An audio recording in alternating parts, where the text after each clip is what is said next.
Howdy, howdy, good morning. Actually made it to my usual time. Oh, about like 5 minutes late or so, but whatever. Oh boy, I was really out of it yesterday. We only got to do like the first couple hours. And after I ended the stream, I pretty much immediately fell asleep. I didn't realize exactly how low energy I was until I ended stream there. Oh boy. But I had a much better night's sleep. Breakfast, got some of my coffee here too. I should be good to stream for quite a while. I'm still processing what even happened at the start of episode. Here, let me. I always over the starting soon screen. I think every time I immediately switch. Anyway, yeah, we are seeing things, I guess, from Shannon's point of view. I go to tips. Is it just gonna be the one? Yeah, I guess I need to beat episode 2 to get episode 2 tips and so on.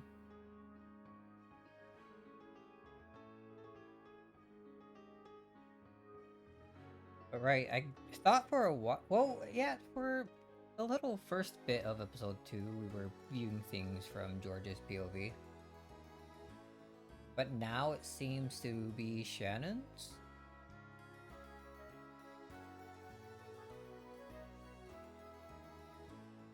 And man, I was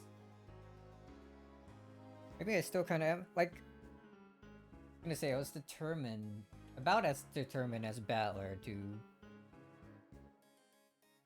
like try to figure out ways to prove everything in a way that the witch like doesn't exist, and I don't know anymore. She like literally came out and talked to Shannon and Cannon. What? Oops. Like something. What am I supposed to do? I don't know where this. Is she actually real then?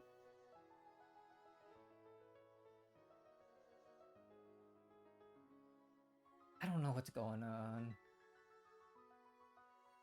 I do remember that Shannon made a deal with Beatrice to unite her and George together.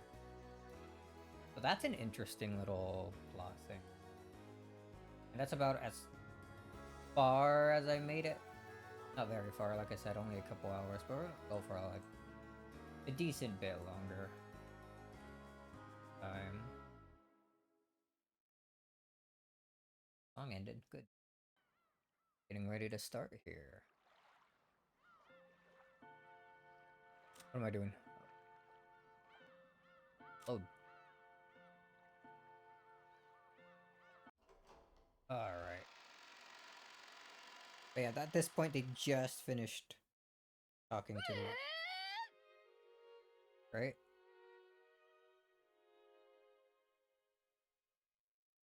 Yeah, the witch gave them butterfly bruises on their hands. Both of them.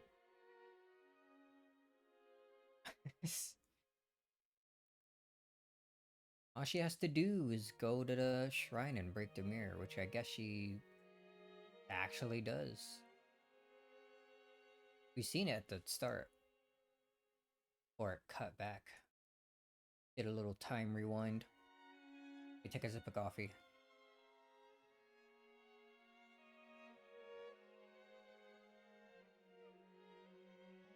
Sure, I have energy. Could I actually read the words this time?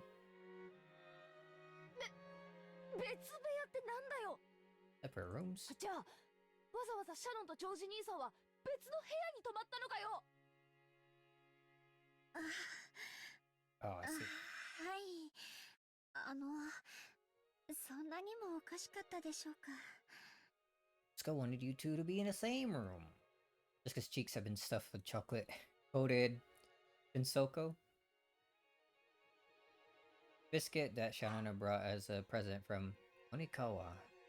Oh.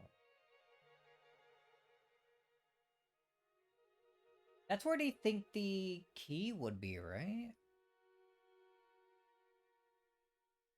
And it all came flying out as Shannon and Jessica cried out. Dude, gross. シャノンさ、何のために沖縄まで旅行に行ったんだよ。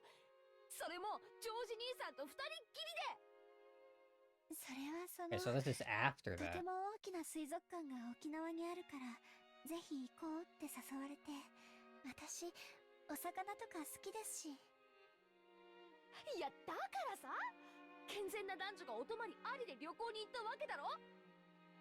それでチューもなければギューもないのかよ。ましてや部屋は男女に別部屋ってなんだよ。チューについてはノーコメントです。でもギューはありましたよ。 No comment. ジョージさんの胸温かかったです。そういうことじゃねえぜ。なあもうなんだってこんなカップルがいるんだよ。なあもうじれってえぜ。 From Shannon's point of view, it was an incredibly happy trip for various reasons, but it looked like Jessica found their pace to be pretty irritating. Go faster! Eat it up! For a while, Jessica chewed her present. Present? And for a while, Jessica chewed her present, complaining about romance and pretending to faint in agony on her bed. Jen and George had chosen to go to Okinawa, sorry, because there was a huge aquarium there. They did this because an aquarium had given them the opportunity to start going out. Their relationship...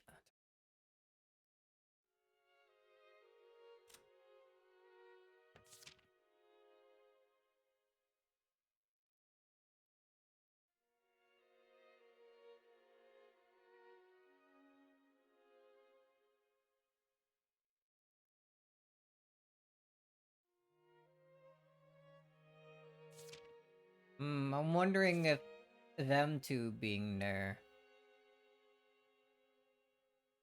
counts as part of this. Surely not. Okay. I'm going off like very out there things and loose ideas. Let's actually get a decent way into the episode before we start spending like 30 minutes just thinking about where the gold might be. Oh, everything fits. Since their relationship started at an aquarium, having their first overnight trip also be an aquarium must have held some commemorative value. Started at an aquarium. Did it now? そんな記念の節目の初のお泊まり旅行ならいろいろと進展するもんがあるはずだぜ。それが男女別部屋、カップルでシングルを2部屋。ああもう本当にどうかしてるぜ。それはそのお互い独身の男女ですし、ジョージさんがそこをしっかりするのが男女のマナーだとおっしゃって。だからそれを踏み越えるためのお泊まり旅行じゃねえのかよ。もはやキューとかギューとかのレベルじゃねえぜ。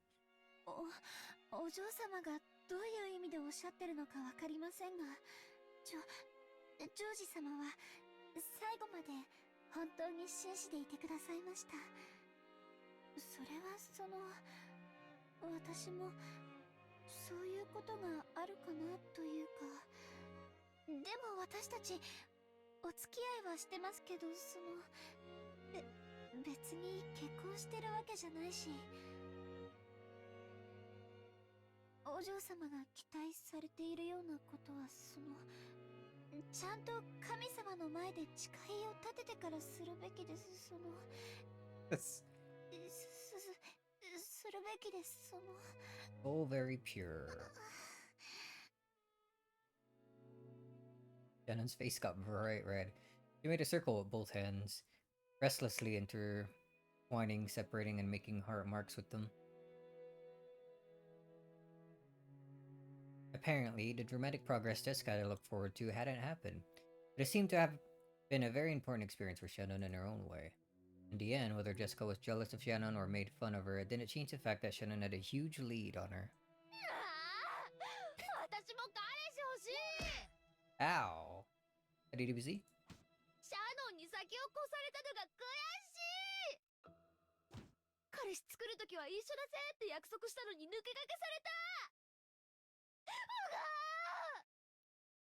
Oh yeah, that reminds me, I gotta fix something.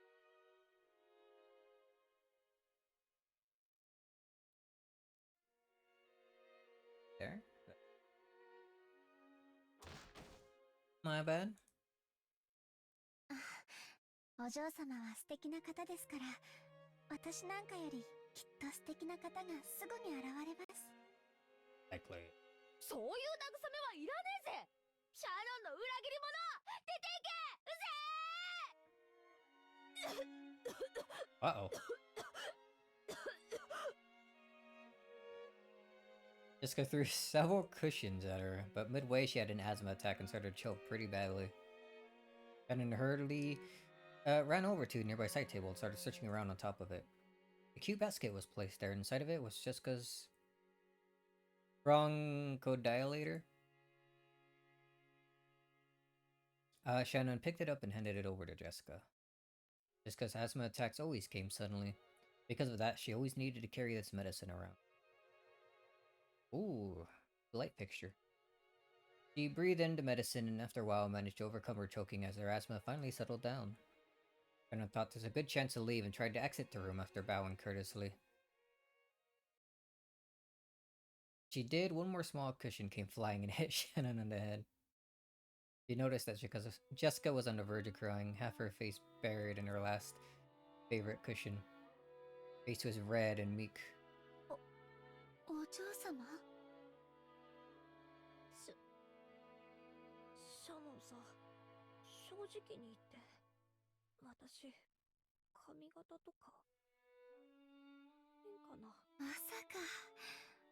お嬢様の髪は、とてもお美しいと思います。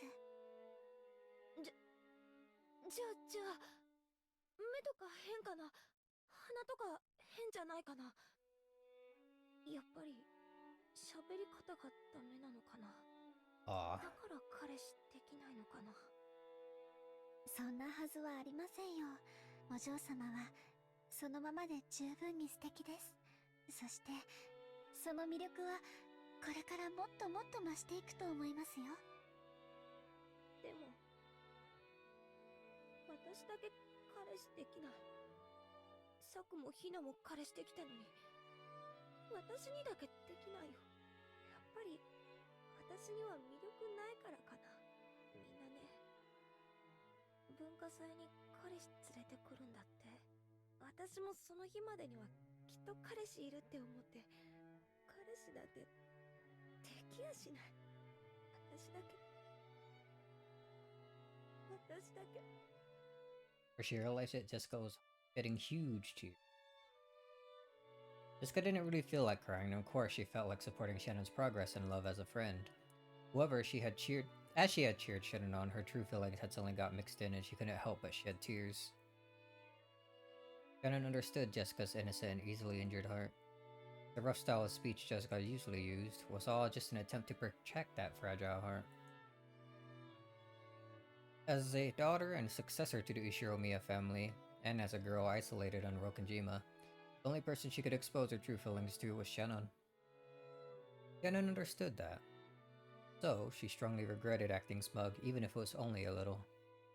ごめん、涙出ちゃうなんて私変だぜ。ごめん。お嬢様は素敵な方です。そんなお嬢様に素敵な男性が現れないわけがありません。シャノン、もう時間だろ。早く行かないとまたゲンジさんや母さんに怒られるぜ。私は全然平気だから早く行きなよ。悪いな。泣いちゃったりなんかしてさ。バカみてえだぜ、私。Jessica faced away as though she didn't really want to trouble Shannon, waving her hand as though chasing Shannon away. Shannon took that as a sign that Jessica didn't want to be bothered anymore, bowed her head and left the room. Goodbye. Shannon's footsteps disappeared into the distance. Jessica lay down on her bed, still hugging a cushion. Her expression was still a little meek, with tears in her eyes. But for the first time in a long time, she had a very, very quiet and honest conversation with her heart. 私も恋がしたい。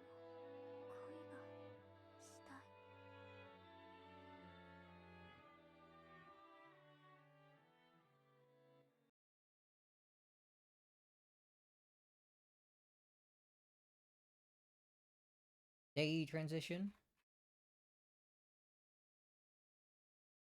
As Shannon happily watered the flower beds in her garden, she sensed someone's presence. Turned around, thinking that if one of the family had come to visit, she must greet them. But what she saw was that witch. Excuse me?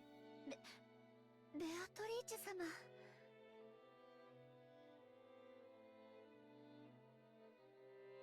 Again? 久しぶりよの。どうだ？その後、そなたの思い人との仲は順調か？ Beatrice sat on the rose arch. She happily blew on her pipe. Sitting in a place like that would crush the roses, and it might have been dangerous if the arch fell over.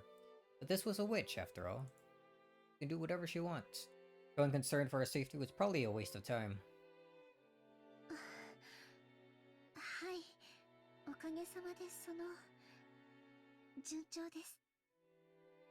当然よ。わらわの魔法はてきめんである。Instant results. そなたにはまるで、二人が出会うのはあらかじめ決められた運命であったかのように感じているかもしれぬ。だがそれは間違いよ。夢、運命だなどと思うでないぞ。それは分かってます。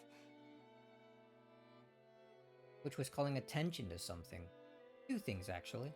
First, that Shannon's relationship with George was a fate that'd be absolutely impossible under normal circumstances. Second, that the power to witch was great enough to overturn that fact.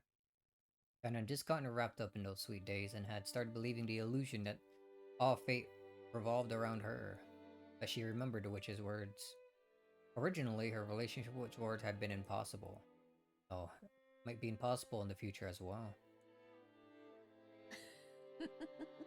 すまぬ。医者と同じよ。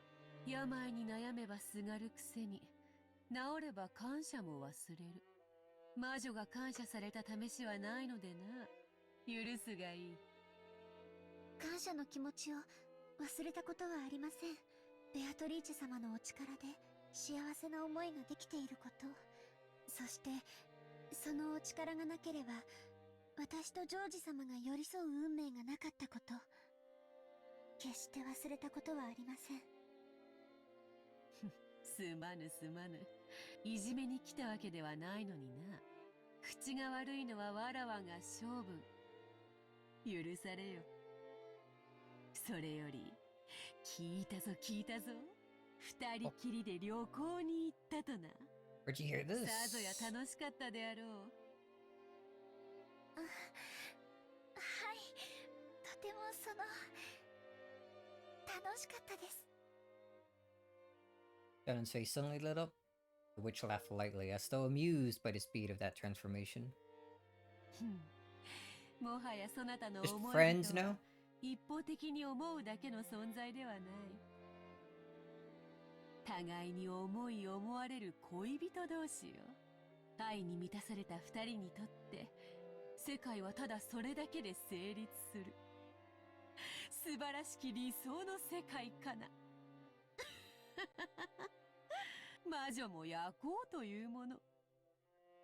Beatrice laughed pleasantly. That smile made her look as though she blessed the lovers' rendezvous. Rendezvous? From the bottom of her heart, without a trace of malice. After that day, Beatrice had shown herself before Shannon every once in a while. Even now, Shannon thought of her Even now, Shannon thought of her as an unsettling being. However, she was also indebted to this person for the magic that led to her current relationship with George. Really? It's not. So it isn't just that first time. She's just constantly seeing her. What's? But like, if this is still the same timeline with events that leads up to episode 1,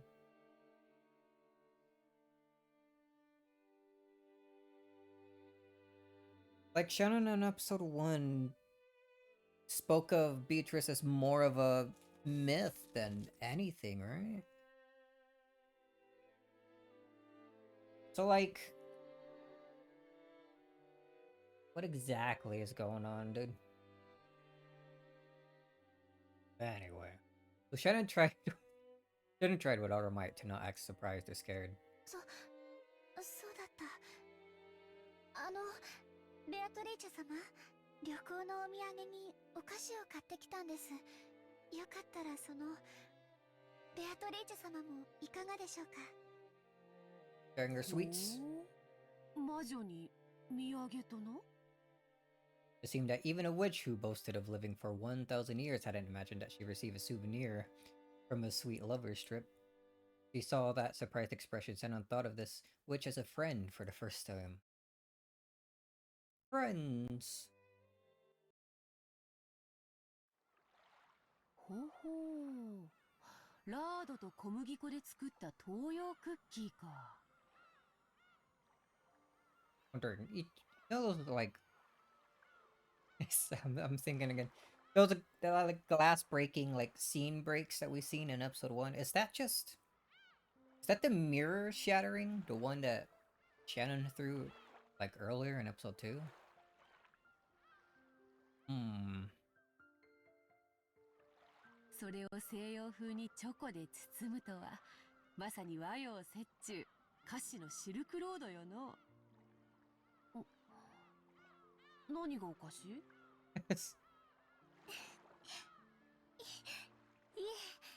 失礼いたしました。 The witch, who surely held a terrifying power, was chomping down on sweets one after another, making it sound like a squirrel stuffing walnuts into its mouth. It's gonna get fat. After a while, Shannon couldn't conceal her laughter. しそうになったぞ。そなたには今度、ネロのドルチェビータでも振る舞おうぞ。The heck is that? Velveeta? バラは永遠の愛の象徴。今のそなたには、バラのドルチェこそがふさわしかろう。The witch was in a great mood, fully enjoying modern candy. これ本当にありがとうございました。もう私には十分だと思いますのでお返しします。 The thing Shannon had softly set on the table was a gold-colored butterfly brooch. 返さずともよい。それに持ち続けていれば、二人の仲はこれからも永劫に盤石であろうが。出会いのきっかけは確かに魔法の力で与えてもらったかもしれません。でもその出会いを永遠のものにする努力は二人で協力し合って続けていくものだと思います。 Oh? 愛もバラと同じか。過ぎた世日は根を腐らせる。苦労せねば育めぬ花もあろう。ならば好きにするがよい。身につけず宝石箱の中にしまうもよかろう。それはそなたに送ったわらわの行為だ。それを返されてはわらわも愉快ではない。 We look back at the characters. I wanted to look back at her other sprite. Butterfly brooch. Was she wearing that? First time we saw them?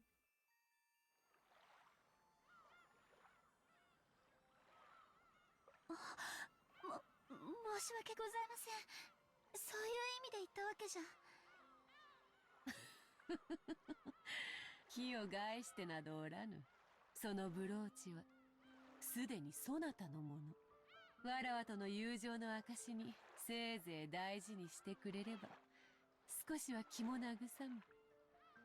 持ち続け、そのご利益を得るもよし、宝石箱にしまい込むもよし、望むなら恋路に悩む別の者に譲ろうと。ただ大事にしてくれればよい。さすがに粗末にされては心が痛むでな。According to Beatrice, she had appeared several times in the past in response to a person's summons to give them some tool imbued with magical power. However, when most people used that power to resolve their worries, they quickly grew unsettled by it, forgot their former gratitude, and threw away the tools they'd been given with disgust. だからわらわの行為に素直に感謝された試しは多くない。いや、 Not sure I would want to keep 初め something てか。 given to me by her. I don't trust this witch. Witch laughed heartily, but it looked like a sad laugh in Shannon's eyes. She herself had been like that in the past. No, maybe she was still like that now. Beatrice was definitely a witch, with strange and terrifying power. Most people probably wouldn't want to stick around her if they could help it. Surely, even those who had relied on that strange power sometimes felt fear rather than gratitude as a result. Must have deeply hurt the witch to have that happen over and over. And why does she keep helping people? Since the time she had started thinking that way, Shannon had tried to stop being frightened of Beatrice. This was surely something that had tormented the witch for over 1,000 years. Maybe she really liked those sweets. Beatrice, who normally spoke abusively, praised the black tea that Shannon served her and looked to be in remarkably high spirits. After doing that for a while, the witch and the servant grew animated in their discussion of their trip with George. The things Shannon actually knew about Beatrice were surprisingly few. First off, she was a ghost-like being who appeared in unexpected places at unexpected times. And it seemed that not everyone could perceive that she was there. Apparently, everyone has something called a wavelength, the ability to receive which varies greatly among different people. Only Shannon and Cannon could interact with her enough to exchange words like this. There were a few people who could sense her presence, but most people couldn't even feel that much. From what Beatrice said, Cross and his wife in particular had zero magical talent. No matter how much he followed them around, they would never notice her. Once earlier, when Shannon messed up and Natsui got real mad at her, Beatrice had started playing around, hitting Natsui on the head with her pipe. I see, Natsui really doesn't notice a thing. But Shannon, watching that, had burst out laughing without thinking, and had gotten scolded even more. なら親方様だったらどうでしょうか。魔法の研究とかをなさっているそうですし、きっとベアトリーチェ様のお姿にも気づいてくださると思います。Oh? 金蔵も同じよ。あれにも気の毒なくらいに魔法の才能がない。 How does he know what you look like then? What does he even know about you? 血だな。同情に値するほど才能がない。 As soon as they started talking about Kenzo, it felt like the atmosphere around Beatrice changed. She had spoken about Cross and the rest's lack of magic talent as though she looked down on them, but she spoke of Kenzo in a different way. Anyone connected to the Ushiromiya family would know about Kenzo's legend of the gold. According to that, Kenzo was given gold after summoning the witch Beatrice. In other words, she must have some kind of relationship with Kenzo.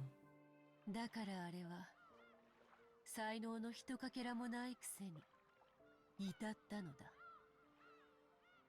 狂ったように独学を重ね、魔術師の域にまで達した。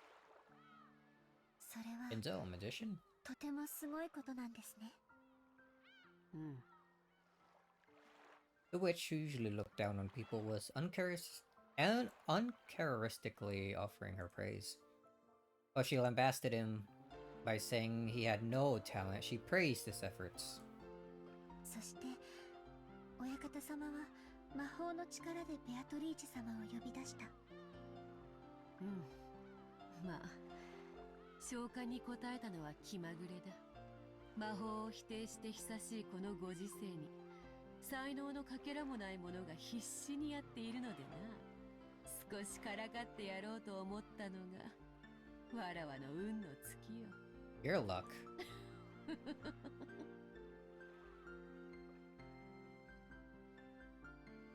Her choice of words highlighted how much of a disaster this had been for her.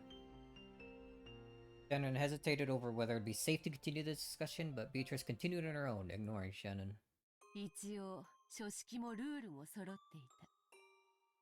いくつかの作法が混在していたが、まあその熱意に免じ寛大に契約に応じてやったのだ。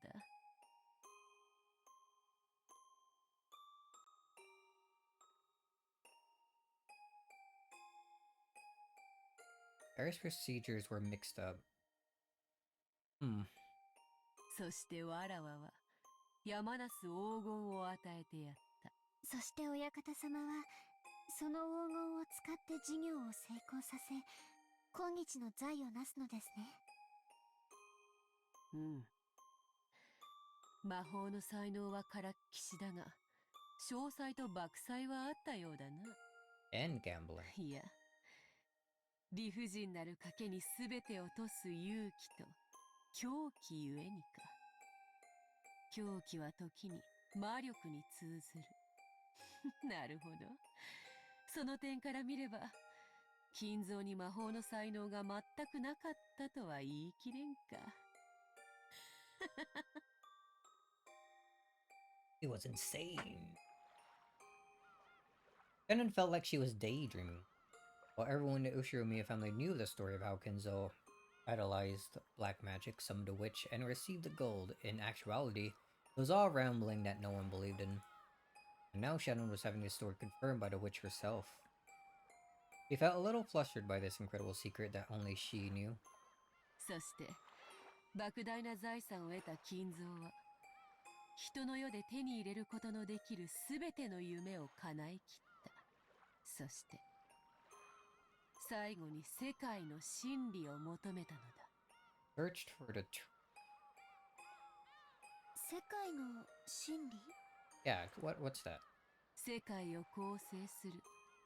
いつ人の世で得られるすべてを満たした金蔵は、人が求める最後の欲望として、それを欲したのだ。The single element. Seems to remember the witch using that word before. Beatrice saw Shannon trying to remember what it was. She laughed bitterly, waving her hand and saying there was no need to worry. わらわも金蔵を少し見くびっていた。まさかあれほどの力を見せるとは思わなかったのでな。おかげでこのざまだ。茶飲み友達もなく、この島にもう何十年も縫い留められている。誰に話しかけようとも声は届かず、どこへ行くこともできない。なんとも退屈な数十年だったことよ。She laughed and self-Parisian and tapped her teacup with a finger.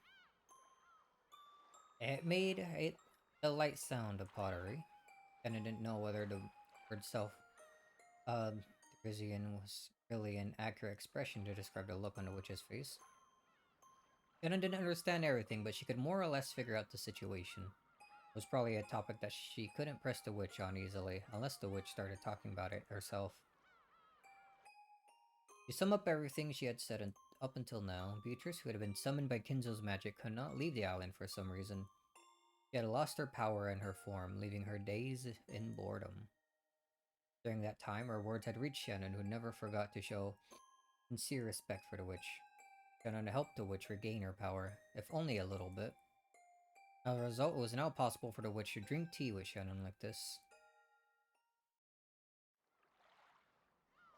ベアトリーチェ様が私に割るように言ったあの鏡は一体何なのですか？ああ、その話か。この辺りの島で大昔いろいろとあったらしくてな。そのせいで良くないものがたまり、悪い歪みを引き寄せていたのだ。それを旅の東洋魔術師か何かが鎮魂の社を建立して封じ込めたらしい。それ自体はわらわとはどうでもいいことなのだが、困ったことに魔力の基礎が違っててな。Had nothing to do with you, but it still interfered. わらわの魔力にも強い干渉を及ぼしておって、非常に迷惑していたのだ。そうだったんですか。私はてっきりベアトリーチ様を封じていたものだとばかり。わらわを対象にしたものではない。だが神格のある鏡だったからな。結果としてわらわの力を封じ込めていたわけだ。料理に例えるならこうか。わらわの注文した西洋料理が厨房でまさに料理されているとする。ところがいざ配膳しようとしたら、客席は日本風で懐石料理が並べられている場だった。だから厨房は場違いな皿を出せず、わらわのところへはいつまでたっても西洋料理が届かないといった感じよの。 I'm not sure I... I'm not sure that explanation makes sense to me, but I get what she's saying. That makes sense. だからそなたに日本風の客席を打ち壊し、そのおかげでようやくわらわの注文した料理が届き、力が戻ったというところか。もっとも、ようやく食前酒が届いたというところよ。メインディッシュにはまだまだ遠い。今のわらわなど、靴屋の妖精にも劣る希薄な存在でな。The shoe store fairy. Laughing? 何がおかしい？魔女様の例えがあまりに面白かったもので、まさか魔法の話がお料理の話に例えられるとは思いませんでした。我ながらうまい表現だったつもりだが、よもや笑われるとは思わなかったぞ。少し心外だ。A slightly sulky expression rose to the witch's face. It wasn't a strange expression at all to be appearing on the face of some friends as they enjoyed their tea. こう見えても、昔は残酷極まりないことで知られたわらわだったが。Believe it if you were the one to do all the things in episode 1. What the hell? 丸くなったものよ。人間とこうしてたわいない話で茶を交わせるようになるのだから。 She's probably talking to herself. As Beatrice gazed at the seabirds tracing the horizon, she put her tea in. 雲が出てきたな。海も精彩をかけば灰色の水たまりに過ぎぬ。そうでしょうか。曇っても海は美しくて真っ青だと思います。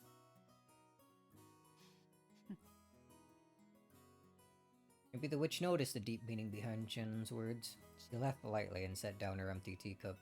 もはやそなたの両目に埋められているのは黒い石ころではないらしい。どうだ、家具から人間に生まれ変わった気持ちは理解できておるか？はい。世界がこんなにも優しかったなんて知りませんでした。 At the start of her relationship with George, Fennon's face had grown brighter more often. Her smile made everything go smoothly, and it even changed her. Her smile had made everything go smoothly, and it had even changed her fortune. Fennon made less mistakes in her work than she did before, and family members' opinion of her started change. Was slowly starting to change. Alright, I don't know why that sounded weird to me. Just the other day, she had been surprised when Cross, who rarely exchanged words with her, had suddenly started talking to her. 最近いい笑顔をすることが多くなったじゃないか。何か良いことでもあったのかね。いえ、でも楽しい毎日です。はい。良いことじゃないか。同じコーヒーなら笑顔で継がれた方がうまいに決まっている。その笑顔でもう一杯頼めんかね。はい。This had become a chance for Shannon to gain confidence in herself. Of course, it didn't go beyond her own heart, and it wasn't so big a change that anyone would notice. But she had begun to change, bit by bit, brick by brick. Shannon understood it clearly. Knowing love was the same as gaining a soul. The same as being reborn from furniture. And there was absolutely nothing mistaken in Beatrice's words. By knowing love, Shannon learned what it was to be. 珍しい茶化をちそうになったな。有意義な時間であった。そろそろ仕事に戻らねばならぬ時間であろう。茶会はこれまでにしよう。そなたとわらわが茶を飲むことを好かん者もおるようでな。え The witch gripped the teaspoon and flipped it with her fingers, sending it up in the air. After that, it was launched by the fingers of some invisible person and flew straight into a bush. The bush shook violently and Canon came out. Nailed him. It seemed he had been there for some time, watching their tea party. The spoon was gripped in his hand. If he hadn't caught it in an instant, it might have hit him hard in the forehead and caused him to start oozing blood. He caught it. Sick. 安心せよ。茶会はこれで終わるぞ、カノン。いつからそこにいたの？声をかけてくれればカノン君の紅茶も入れたのに。女同士の語らいを邪魔したくなかったのであろう。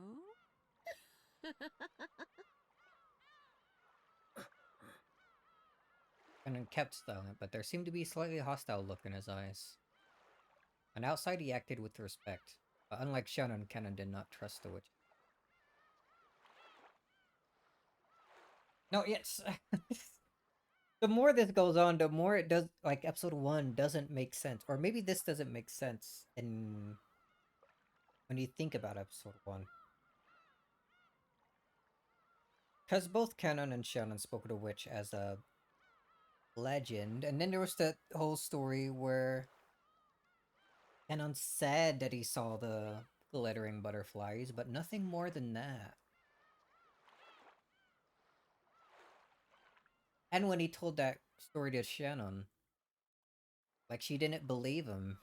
She thought he was joking or something. Did they, like...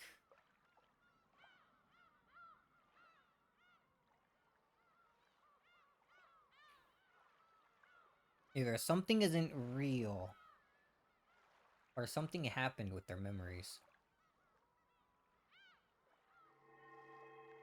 When Beatrice hit the table with her pipe, the tea set turned into gold butterflies which flew upward all at once. They then scattered in every direction, and the cleanup was already done. 楽しかったぞ、シャノン。また縁があれば会おうぞ。まだまだ魔力が足りぬでな。姿を現すのも疲れる。そんなに疲れるなら二度と現れるな。Yeah, you tell her. Canon said it in a small voice, but the witch seemed to have heard it perfectly. She giggled, but did not reply.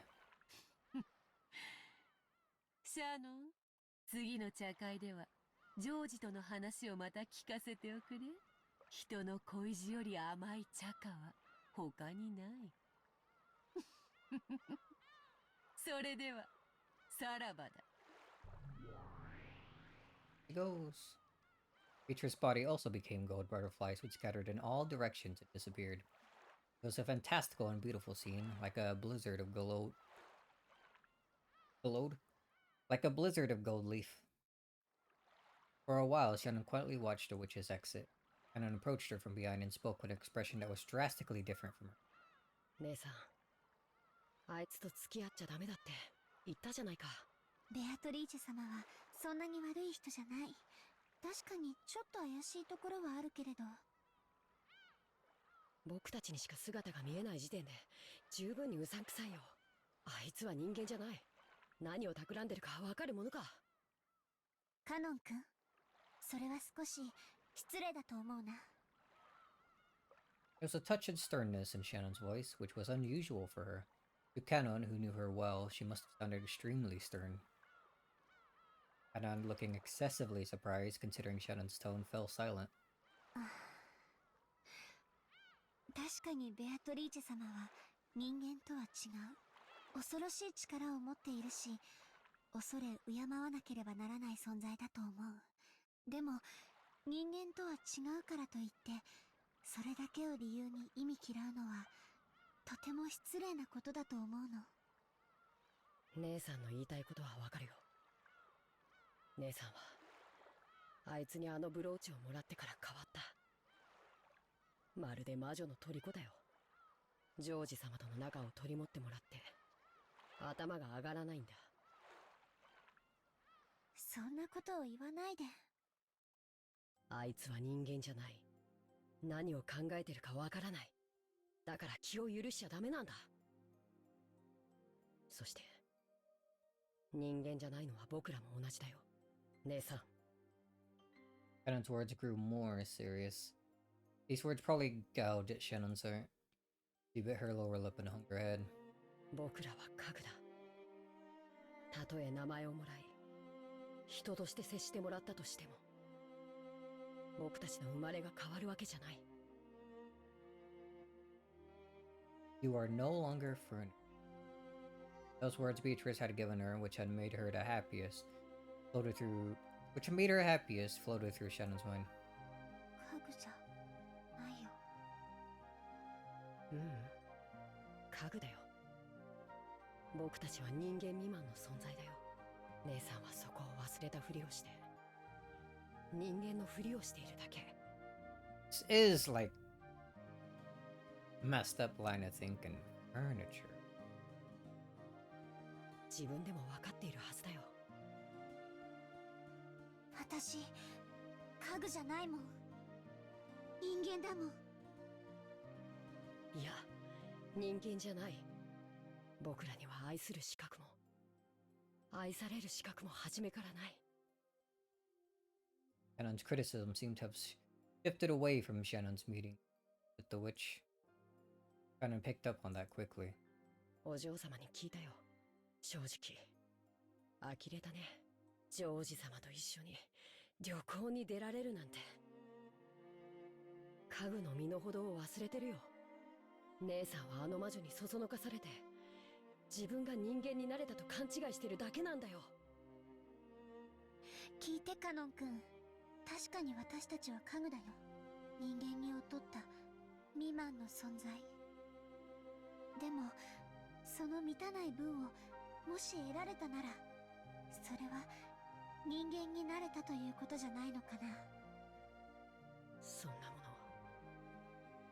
のありはしないよ。あるの。それを得たなら私たちは家具なんかじゃない人間になれるよ。バカバカしい。なれるものか。 I spat those words out, but did so weakly and turned away. He was probably giving up. After all the suffering he had undergone during those days he lived as furniture, his heart was firmly sealed. なれるよ。カノン君も普通の人間に。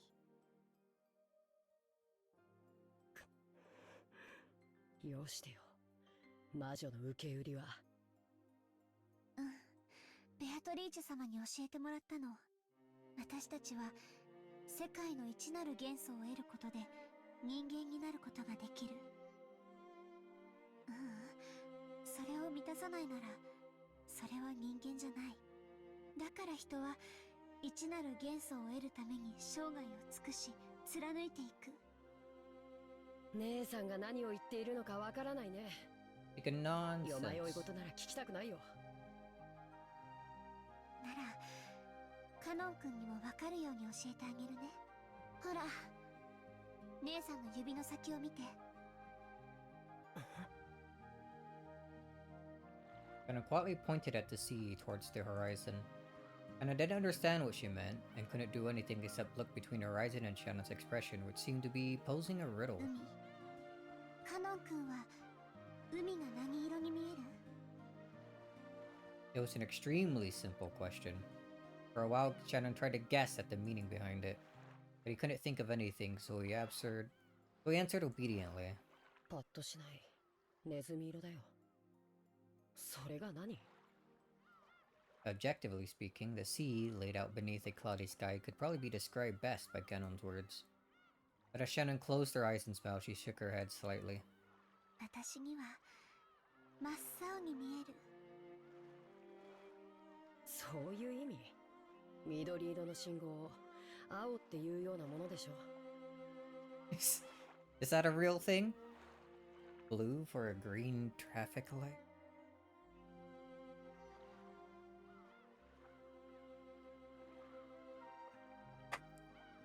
That one seems odd to me. I never heard of anyone calling a light blue. 違うの。海は真っ青。私には分かってカノン君には分からないなら、これがつまりそういうことなの。Ganon bit his lower lip and was silent for a while. わからないよ。カノン君、手を出して。As Ganon was taken aback, unable to understand what he was saying, he took his arm and opened the palm of his hand. Ganon softly set something there. It was that magic brooch which he had received from Beatrice. A magic charm shaped like a gold butterfly that could bring love, fruition. これはあいつの。これは私の。だから私だと思って粗末にしないで。After being spoken to like that, he couldn't just throw it away. Ganon didn't know what he should do, but he stood there confused for a while, the brooch still in the palm of his hand. Ganon put the palm of her hand on top of Ganon's, and the brooch was warmed by both of their hands. 本当の魔法の力を持ったお守り。きっとカノン君に大切な気持ちを教えてくれると思うの。あいつの魔法で教えられることなんて。あるの。だから身につけて、恥ずかしければ懐に忍ばせておくだけでもいいそうなの。バカバカしい。あいつの魔法なんかに惑わされてたまるか。Really is against the witch. Even as he said that, Ganon couldn't be cold-hearted towards something Shannon was urging him to take. In the end, Ganon took it and agreed reluctantly, saying he'd prove that he shouldn't surrender to the witch's power.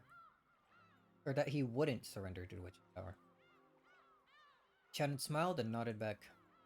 きっとカノン君は大切なことを学べるよ。きっと人間になれるから。そうすればきっとカノン君にもこの海が美しい青に見えるに違いない。ネズミ色は何度見たってネズミ色さ。違うよカノン君。そう見えるのは愛がないから。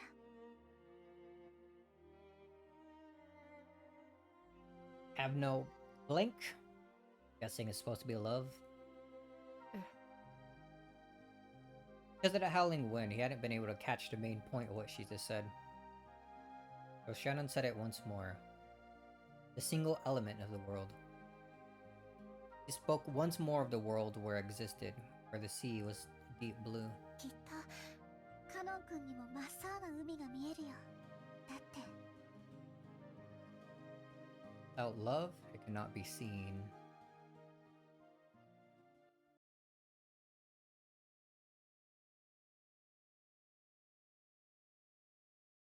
そこにいるのは誰か。 Enzo?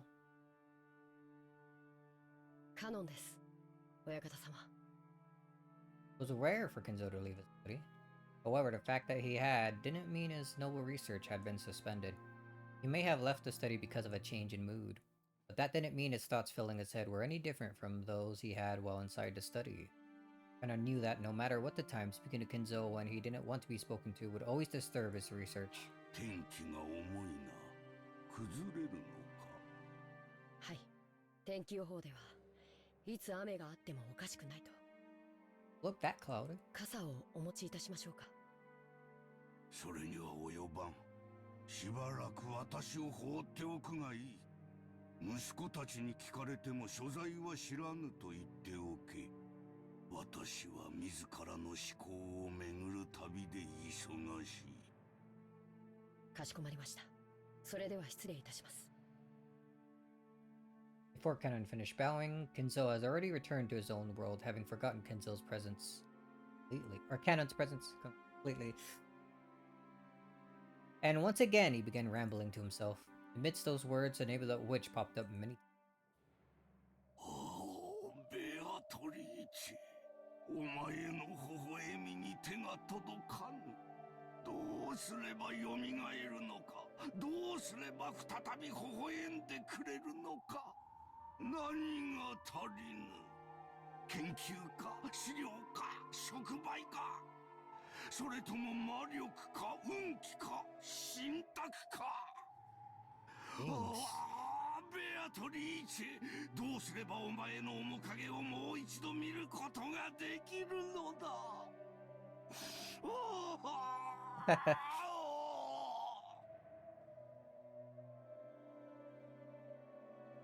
Crying again.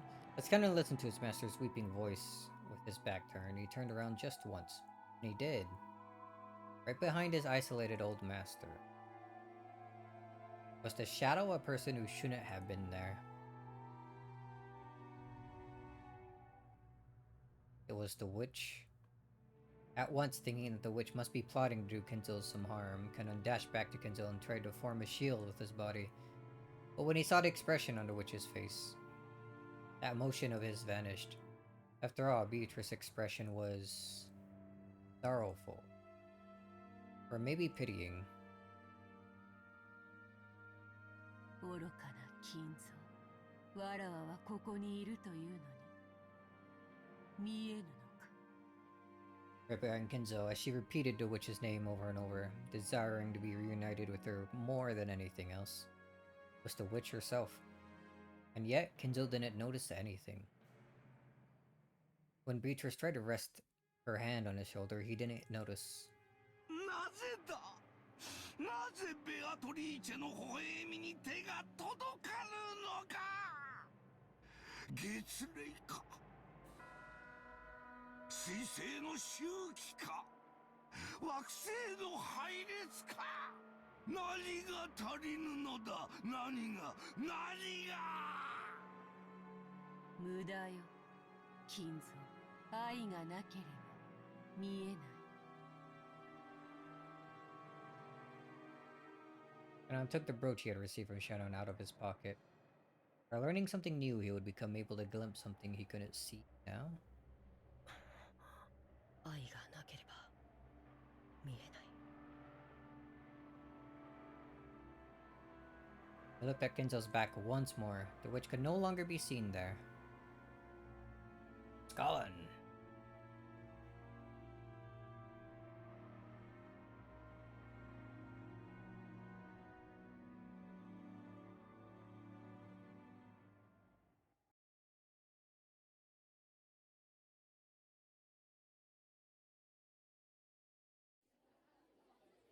Oh, a school festival? What Jessica was talking about? Ugh. Oh. Take a short break here. Drink more coffee. I might need to get more coffee here in a bit.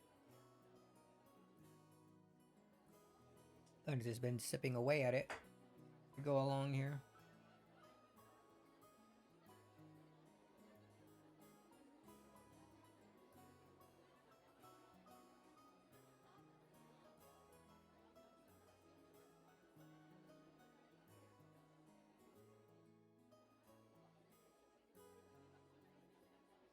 All right.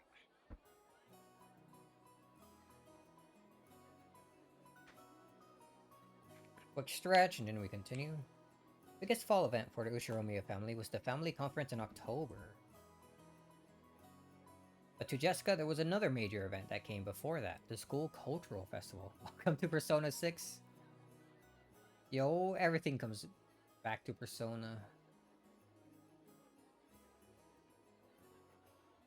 Howdy, howdy, how you doing?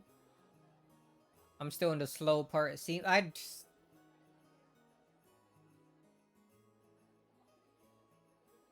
This episode is confusing me, man. I don't know what I should be thinking here. when I think about the events that happened in episode 1, episode 2 doesn't make sense to me, like, at all.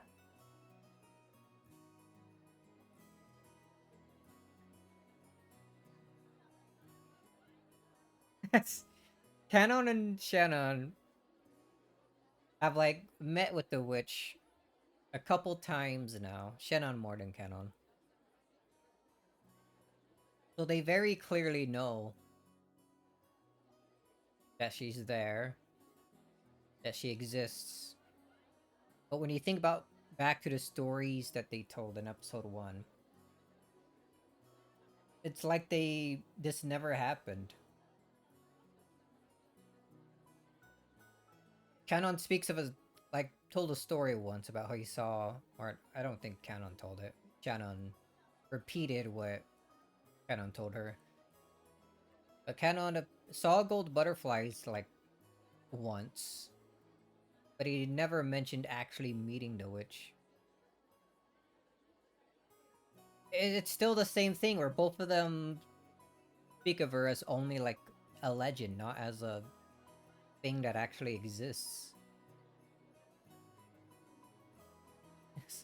I don't know. Something's not making sense. Something's not right. Stand it. Anyway, back to the cultural festival here. Jessica liked school. To her, it was a place where she could let out the stress she's built up from the rigid lifestyle she was forced to lead at home. For today's cultural festival, she formed a group with her friends, and had announced that they performed some light music on a temporary stage. She had prepared and practiced for this over and over until today, always anxiously awaiting this day's arrival. But there was one thing that worried her. She looked at the clock. There was still a little time, but she felt uneasy. Would that person really come? Just taking a single deep breath, her heart jumped when all her friends suddenly started speaking in shrill voices. 嘘ひなの彼氏超イケてんじゃんマジすごくないマジすごくないリンの彼氏すっごい頭良さそうあれでド S メガネなのマジ本当 That guy's a glasses beast? Excuse me? What? What do you mean a glasses beast? ダメダメうちの旦那ギャル男だし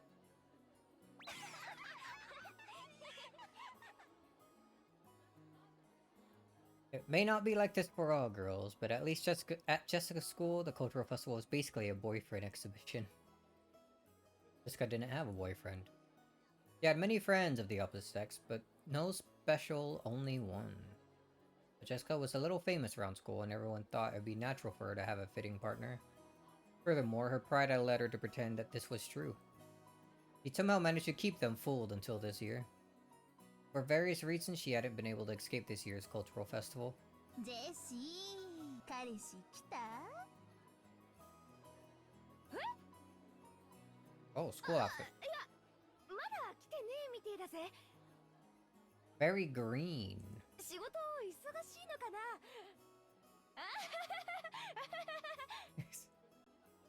ジェシーの彼氏どんな人なのせめてヒントだけでも出してよ何系何系すごいよね社会人なんでしょスーツとかで来るもちろんメガネかけてるよね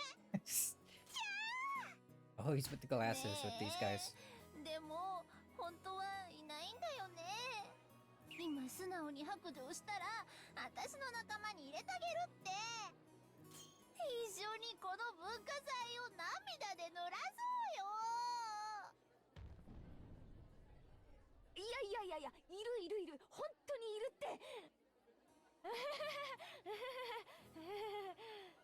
て A very obvious sounding lie here. Jessica's bitter smile was covered with cold sweat. It was starting to seem doubtful whether she really had deceived her sharp-witted friends.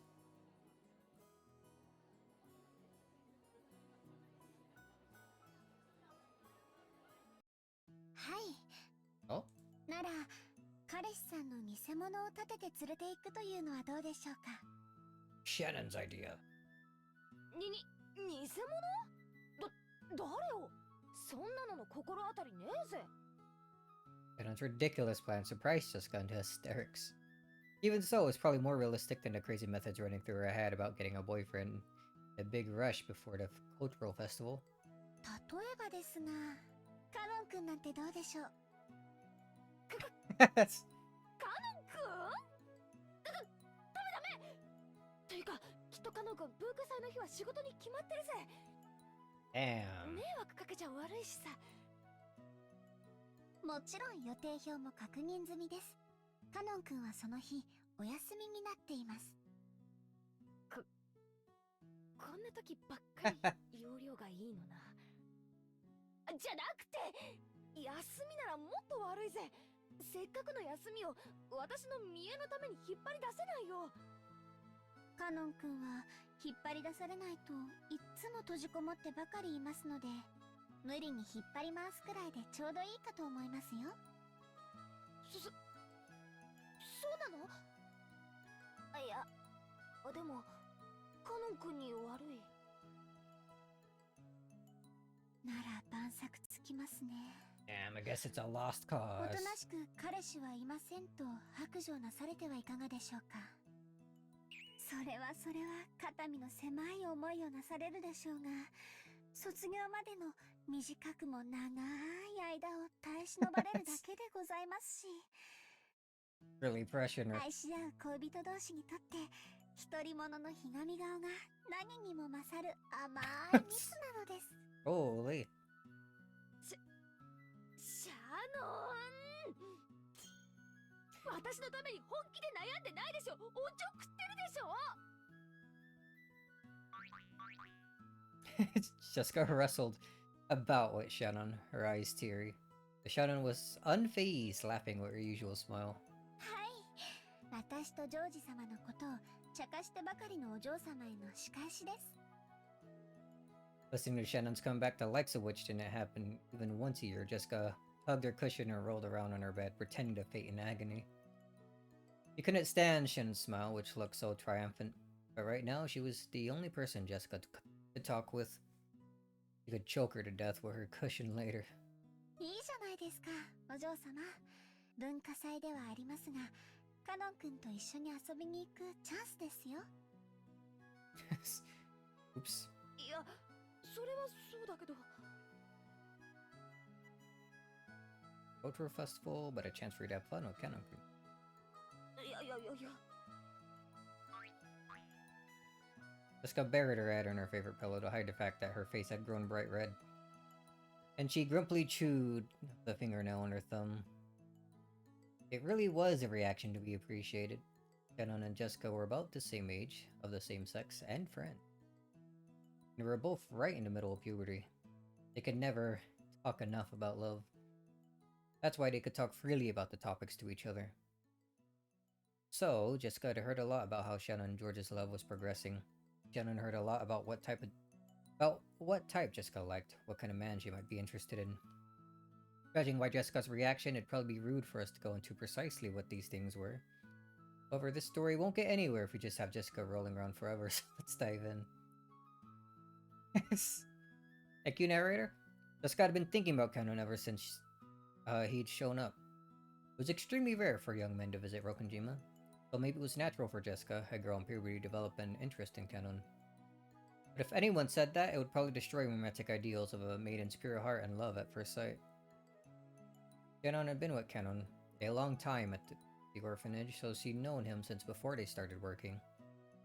So, Jessica had asked persistently about what his hobbies were, what his favorite food was, what type of girl he liked. Even to Shannon, it was clear that Jessica was infatuated with Canon. もう、カノン君をデートに連れ出せるいい機会じゃありませんか。でも、カノン君にだって好きな人とかいるかもしれないし、私なんかの見えっ張りに付き合わせたら気を悪くするぜ。I'm sure you will like it. お嬢様のような素直じゃない方を、何でしたっけ、ジョージ様に習いました。そうツンドラとか言うそうですよ。あと十数年かすると流行るんだそうですよ。さすがジョージ兄さんだな。未来のトレンドがわかるのかよ。すげえぜ。じゃなくてってことは、私ってタイプは時代がずれてるってことじゃねえかよ。もうダメだ。 What is she doing? Took several days of wasted efforts, but in the end, Jessica agreed with the plan of having Kenon pretend to be her boyfriend. Tend. Make believe.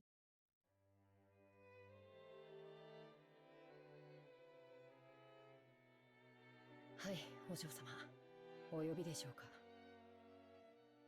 Jessica regretted calling out at such a bad time.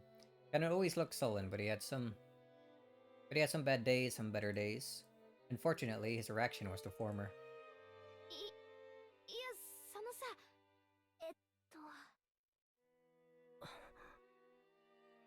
All that confidence and effort she built up practicing in front of a mirror all night was wiped out in about 5 seconds. Jessica turned bright red and hung her head. When he saw that, Kenon sighed. Jessica thought that he was exasperated with her and her face went pale.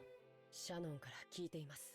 お嬢様の学校の文化祭へお供するようにというお話ですか。ああ、シャノンナイスじゃなくて、そうなんだけど、その当日の予定はどうかな。シャノンから当日は特にお嬢様にお仕えするよう厳命されております。僕は高校には行ったことがないので分かりませんが、何でも男性の付き人がいないと大変肩身が狭い場だとか。I guess that's one way to put it. 後ろ宮本家令嬢が庶民に劣ることがあってはならないと特に厳命されておりますので。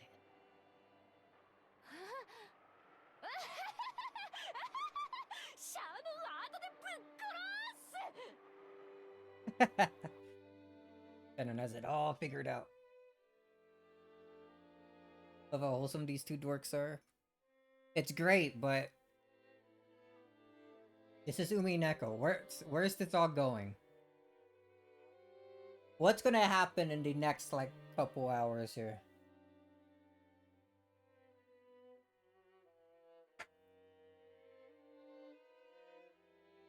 The difficulty level is extreme.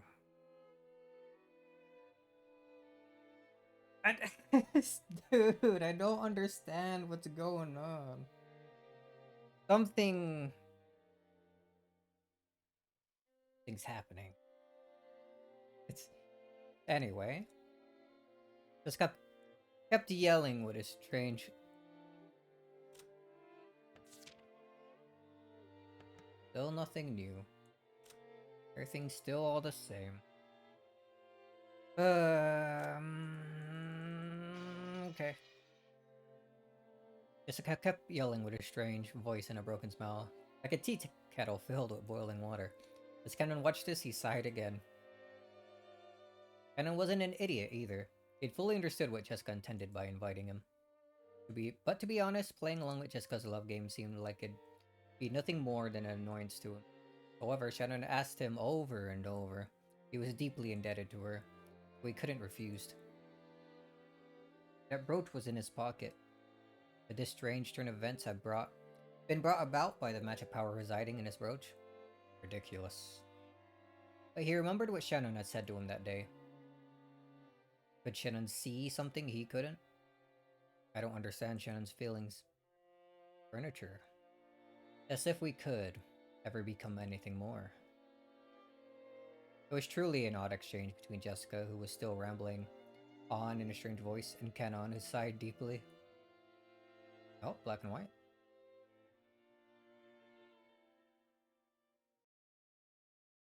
A bit of a strange transition. 聞こえてないの？え？ごめん。誰？ As my friends all gathered together, so alright, Shannon's POV. My friends all gathered together, they were looking this way with hard to describe expressions, whispering to each other in small voices that weren't small anymore. My attempt to play dumb felt pretty transparent, even to me. Did I really just say sorry? Who is it? Like I don't know who just showed up. Ah, it's useless. It's useless. My mind's going blank. 嘘、あれジェシーの彼氏？ Dude's looking like he came out of a freaking Sword Art Online, dude. What's with the coat?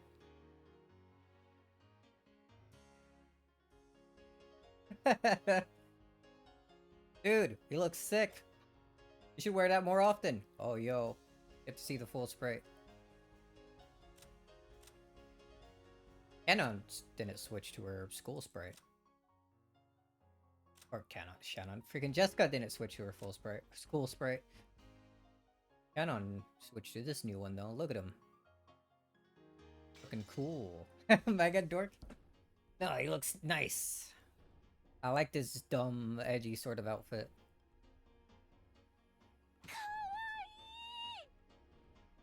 If I ever update my model, I should... like a new outfit. Maybe I'd get something like that. 本当に彼氏いたんだ。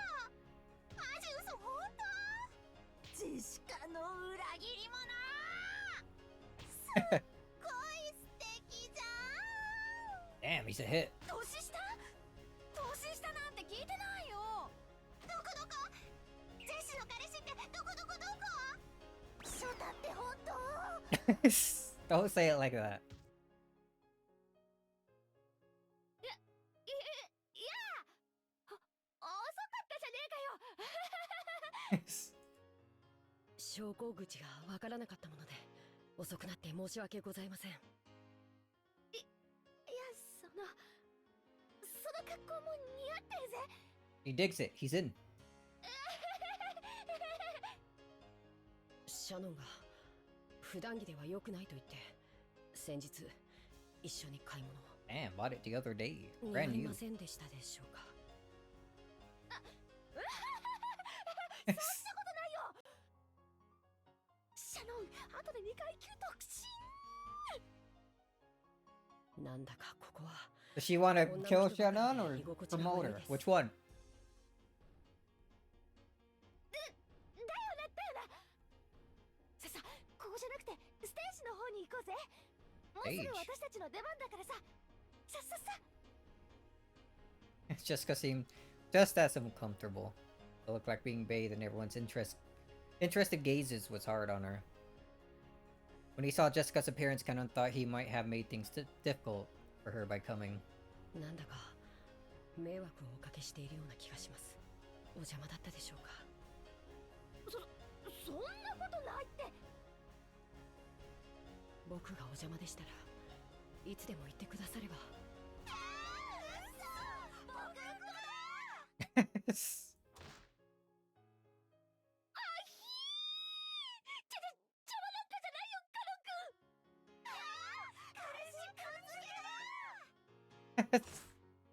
僕はどうしていればいいでしょうか、お嬢様。お嬢って呼ばせてるの？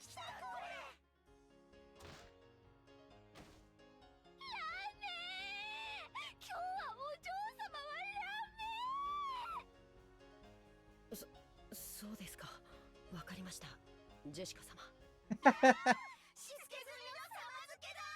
It keeps getting worse and worse. ごめん、カノン君。3秒でいいから目つぶっててくれるかな。Dude. Oh, damn. All down to wrath of God. ではつまります。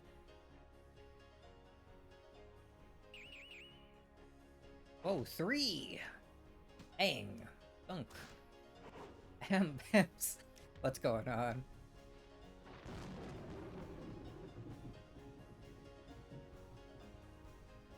By the time Cannon opened his eyes, a horrible tragedy had occurred in the room. Everyone had been driven into the walls, their arms and legs outstretched. Jessica had slipped the brass knuckles back into her pocket before Cannon's eyes opened. Excuse me? That's an illegal weapon, miss.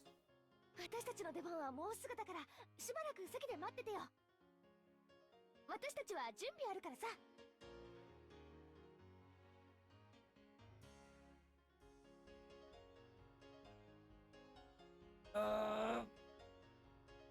Just gotta keep playing. I don't understand what's going on, but I just keep going along for the ride, I guess. この先、突き当たりまで行けば仮設舞台があるから。 Surely it'll start making sense soon, right? Gotta keep going.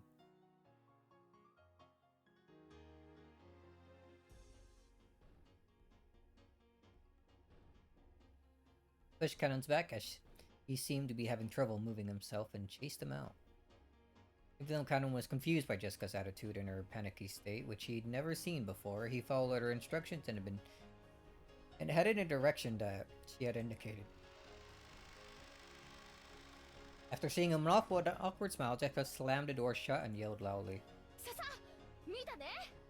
見たでしょ。満足した。ざまあねえぜ。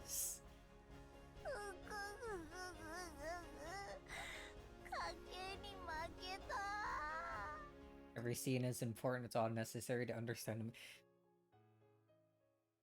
Is it necessary? Is all of what's going on right now necessary to understand this legend? Ow, there was a blitz ball in there.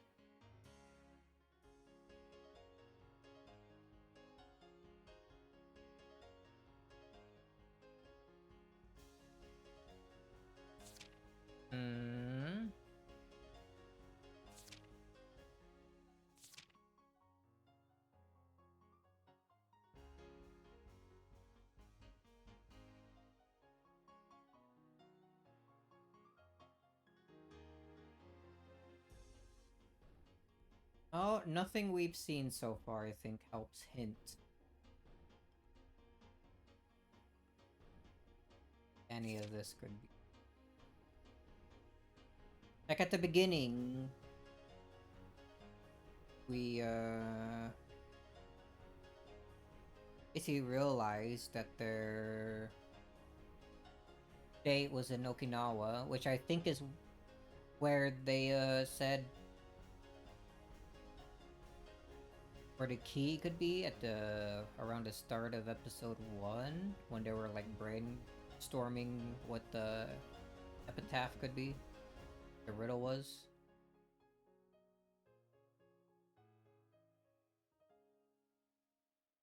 I was thinking for a moment, the shore that the two would tell you of.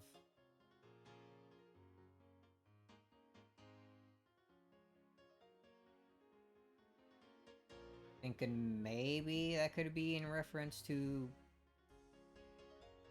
George and Shannon there, but I don't think that's it.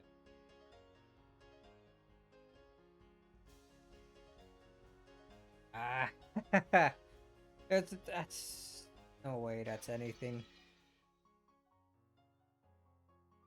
I don't think we gotten any real useful info yet.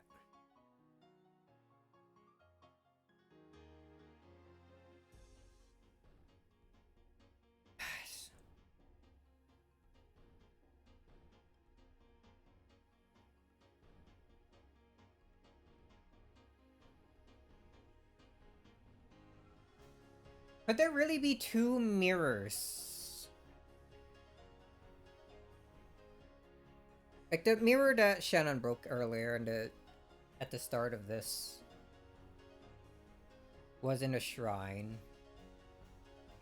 It feels like it had a... I don't remember the exact description of the one that Natsui pulled out to give the... when she was looking for something to give Jessica later. But I feel like it had a similar description of that. Would there really be two of like similar things like that? Just about?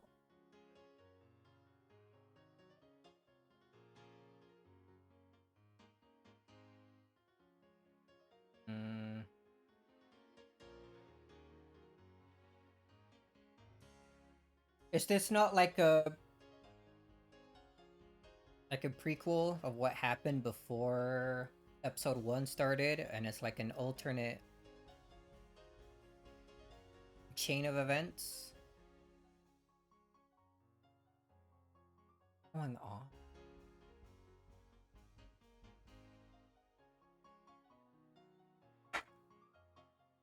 It's bugging the hell out of me. Alright. I probably have enough coffee to go for like 30 more minutes, and then I'll probably take a full-on break and get more. 絶対ジェシに彼氏なんかいないと思ってたのに。 Only way to find out is keep. I'm going then. I'm going. 彼氏じゃないんでしょ。使用人へのパワハラでしょ。ジェシの彼氏素敵だおー。いやかましいぜ。ほらほら準備準備。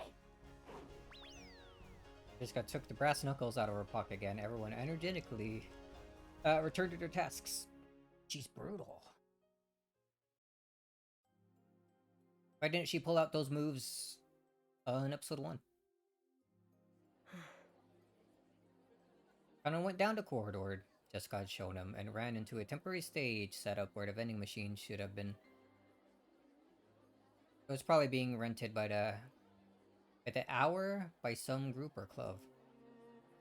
Okay, that sentence felt weird to me. The one singing were the student groups, but that crowd was still incredibly excited. Just liking that clatter, he leaned against the wall in the darkness by himself. So this is what they call high school. Sure is noisy. That's what Canon thought. And he remembered Jessica just now, acting in a way that he'd never seen before. Honestly, she was in such high spirits that alcohol might have been involved. To him, remaining composed and intellectual at all times was the highest virtue. In that sense, it was very hard for Canon to get used to the atmosphere of a school cultural festival. He had a responsibility to report everything he saw and heard to the master. So he also had to report how Jessica had acted without restraint earlier. At the very least, it was not fitting for the daughter of the Ushiromiya head family. The master, Crow-sama, especially Natsui-sama, would probably be angry. If I'm to report it in any way that protects Milady, should I blame it on inappropriate school friends? なんだよあれ。バカみたいだ。Canon thought back how Jessica had acted earlier and sighed again. He could understand Natsui's headache a little now. Come to think of it, Natsui-sama, as the president of the PTA, really, that doesn't surprise me actually, was supposed to go to an informal gathering after attending the ceremony given in a gymnasium. She said she wouldn't be able to see Milady's performance, didn't she? It's probably for the best. 人混みは気持ち悪いな。なんだってんだ一体。 Several female students kept glancing at me. Seems they're all whispering the same things Milady's school friends said. And it's truly unpleasant. Come to think of it, didn't Shannon warn me? If you walk alone at something like a school festival, you better watch out because a lot of strange people will come and talk to you. お一人ですか？ Just as expected, a group of girls I never met started talking to me. Their stare started to make my back tingle. Didn't she tell me some magic words that could chase them off in times like this? すみません。連れがいますので。あ、そうですか。ごめんなさい。 Ah, it worked. Instant reaction. Well, that got rid of them, but it hasn't really changed the number of people staring at me. 違うよ。あの子だよ、ジェシーの彼氏。嘘？あの子が？信じらんないよね。絶対にエアだと思ってたよ。可愛いじゃん。年下？いいなあ。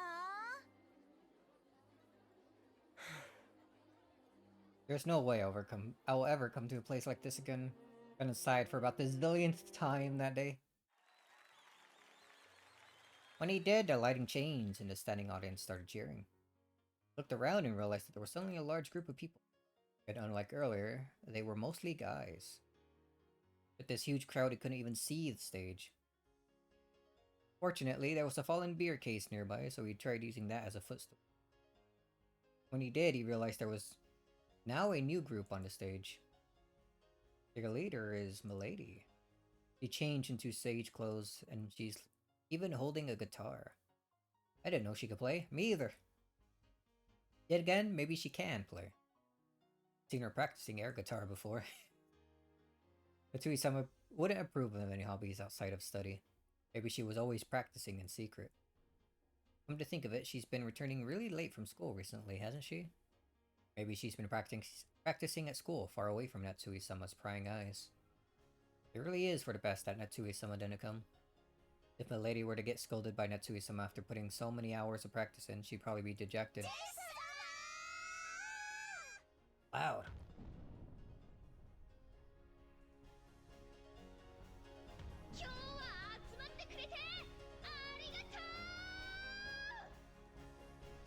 You'd hear Jessica-sama's forceful voice through the speakers.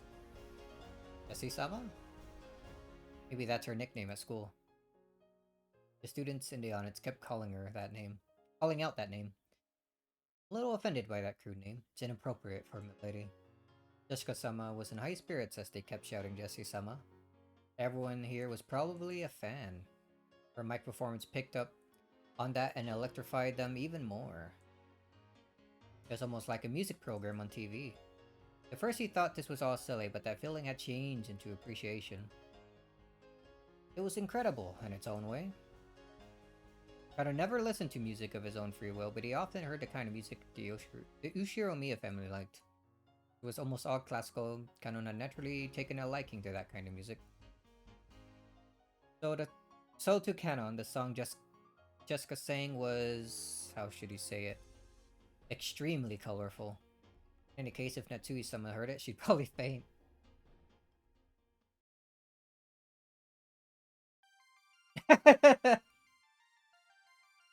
Dude, what's going on?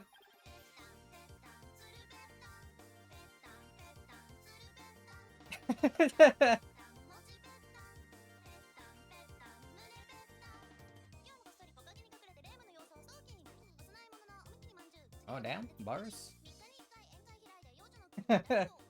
Rita Toho? I was gonna say, is that like Marissa?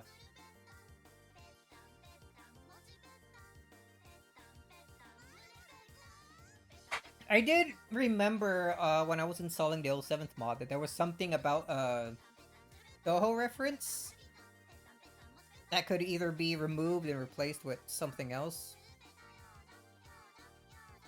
I'm guessing this was it because it's in the original style. So they like the old sprites. It literally is, yeah. PS3 version changed it. Yeah, I've decided to keep whatever this reference was. But it didn't show me what it was, so this is funny. I just saw like, do you want to keep the reference or have the PS3 version? I was like, yeah, keep the reference, why not? It doesn't matter, it's fun, why not? Worst harm.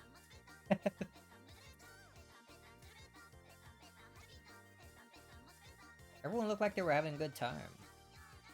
Some diehard fans who had even brought pen lights sang along and danced crazily with the same movements, almost as though it had been planned ahead.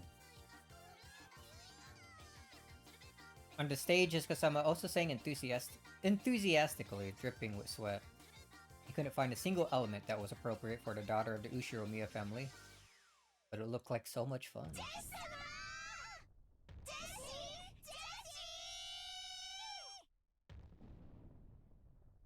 Again, today, behind me, the sound of footsteps.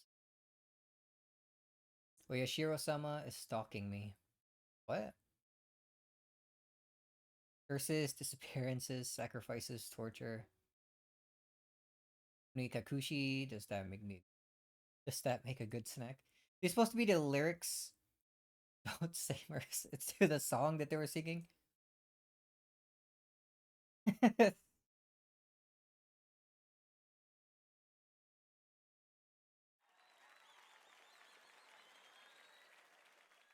I must not go along with it, but at any rate, my lady is full of life and looks like she's having a great time.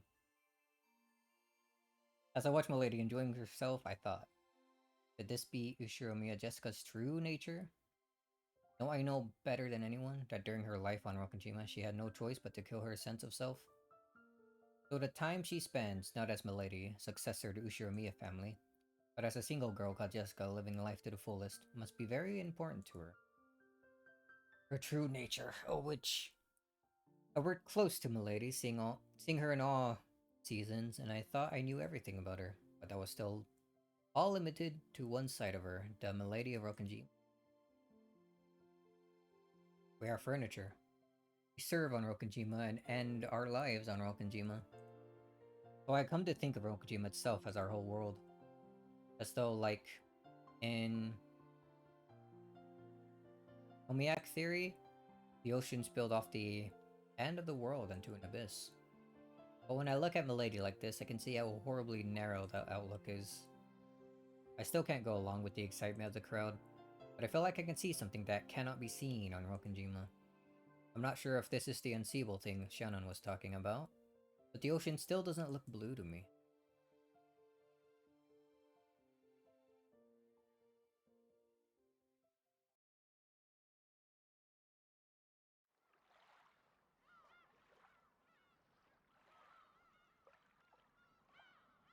Oh, sunset? Back on the island? Festival over?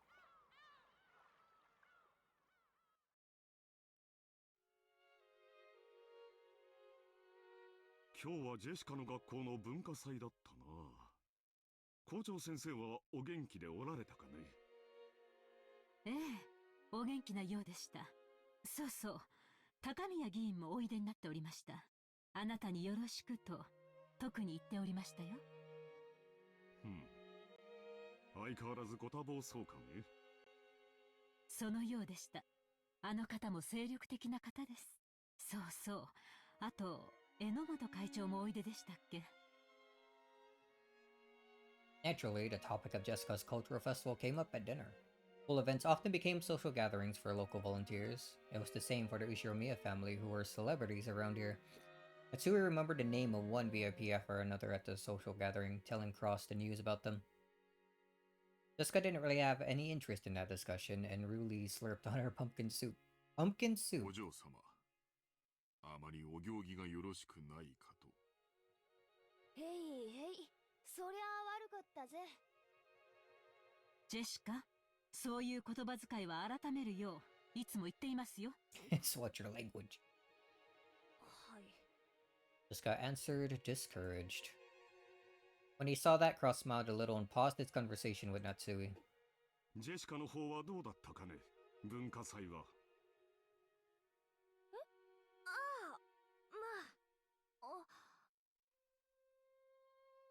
あ、Okay? 見ていましたよ。よく頑張っていましたね。She was actually watching? まあね。 Jessica's face turned bright red. She probably hadn't imagined that Natsui would actually come to see her on stage. She felt a mix of happiness and embarrassment. Actually, she hadn't really wanted her mother to watch since she didn't want to be told that her music was inappropriate for the Ushiromiya family. But it certainly didn't make her unhappy to hear her parents say she'd done a good job after watching her try her best. ジェシカもなかなか落ち着きと貫禄が出てきましたね。生徒代表にふさわしい振る舞いでしたよ。Ah, she wasn't talking about the performance.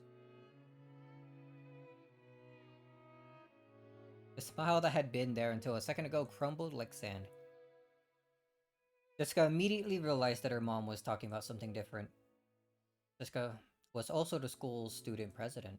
She had no interest in doing something so annoying, but her parents had been pushy, so she'd grudgingly accepted. Unfortunately, she was popular at school, so she won the election easily. So, Natsui was praising her for the student council's sponsorship ceremony at the beginning of the cultural festival. Actually, she had just carried that out half-heartedly. After all, she immediately met up with her friends and held a stage rehearsal for the rest of the time. 人の上に立ち責任を背負うという経験は必ず将来役に立つ。後ろ宮家の人間としてきっとジェシカを成熟させてくれるだろう。ただ挨拶が少し早口でした。内容は及第点でしたが、早い口調はそれを薄れさせます。一呼吸置く癖をつけるといいでしょう。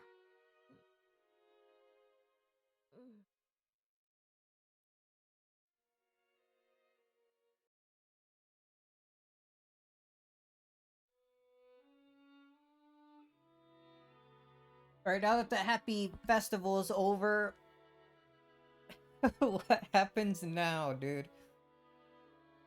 After she finished eating, Jessica didn't feel like going straight to her room. Wait, what? Okay. Her room was basically the place her parents had ordered her to be.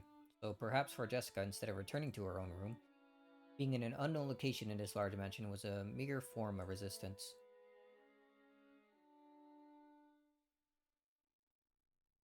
Oh, going outside?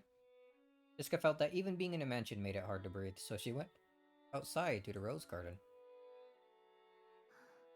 まあ来たところでどうせ後ろ宮家の跡継ぎとしてふさわしくないとかなんとか言うんだろうぜ。ならこれでいいんじゃねえかよ。Jessica laughed at what she was sulking over. She laughed at what kind of words she could possibly have been expecting. That was dumb of me. In the end, I was just acting like an entitled brat. I'm a little exasperated with myself, and that makes me want to laugh. お嬢様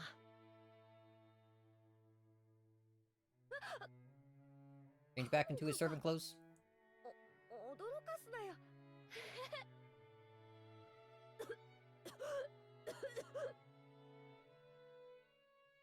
Just as she was about to force a laugh, Canon suddenly started talking to her, and she choked. 何なんかよ。その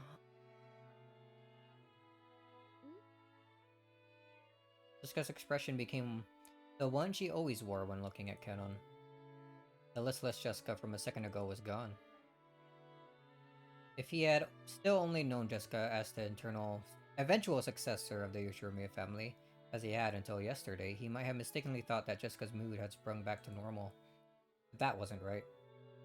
He now knew a part of her that he couldn't have seen until yesterday, so he understood that there was no way Jessica actually felt the way she appeared. あ今日は文化祭。いや私の見栄に付き合ってくれてありがとうな。助かったぜ。お歌お上手でした Yes.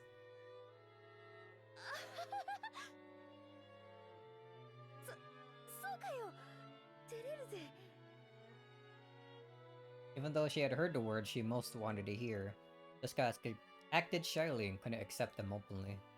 僕には歌は歌えません楽器も小学校で習ったハーモニカと A リコーダーぐらい harmonica. しか知りませんだからお嬢様も同じだろうと決めつけていました At the time, Kana never felt as though he'd been looking down on Jessica in this way.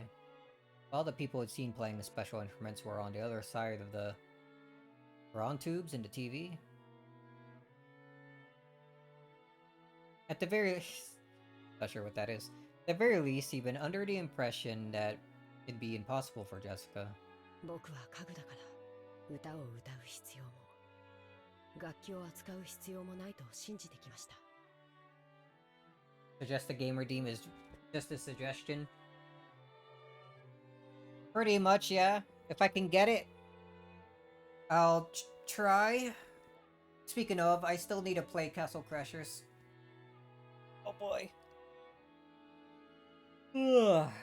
I remember getting that a while back, and it was suggested. But I wanted to find a group of friends to play to co-op with. Which is why I have yet to do that. Alright, you're gonna give me the, like, $400 I need to get the Switch too? Oh, man. If so, I'll get on that right away. Damn. Alright, where were we? I had furniture, so I didn't believe there was any need to sing or play instruments. But... not sure anymore. カノン君その家具だからって口癖使用人の心得ってやつだろ使用人は生きた家具であれってやつ源氏さんがよく口にしてるもんな心得というわけでは本当に家具ですし福音の家の子たちがいろいろじい様から援助をもらってるってのは知ってるしそれに恩義を感じてるのも知ってるよ。でもだからって家具なんて言い方はあんまりだぜ。私たちは同じ人間じゃないかよ。カノン君は私が歌ってるのを見てどう思った？ He just said you were と great. ても楽しそうに見えました。それは多分違うぜ。え？楽しそうに見えたんじゃなくて羨ましかったんじゃない？そんなことは。I think it's $500. I'm pretty sure it's $450 to get the Mario Kart 2, Mario Kart World bundle.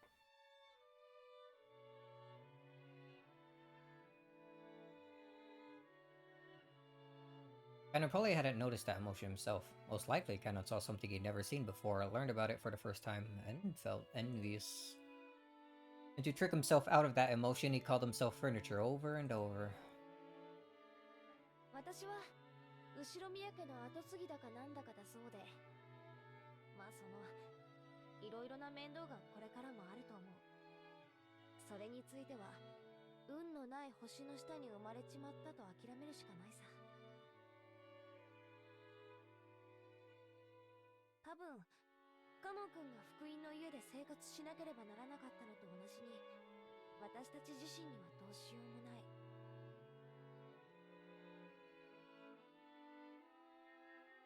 生まれる星は選べなかった。そうかもしれません。ただ私とカノン君では大きく違うところが1点ある。わかる？ Then there's Delta. Don't remind me about other games that are coming out. Bro, I'm gonna cry. Deltarune. If I end up actually being able to get a Switch 2, then there's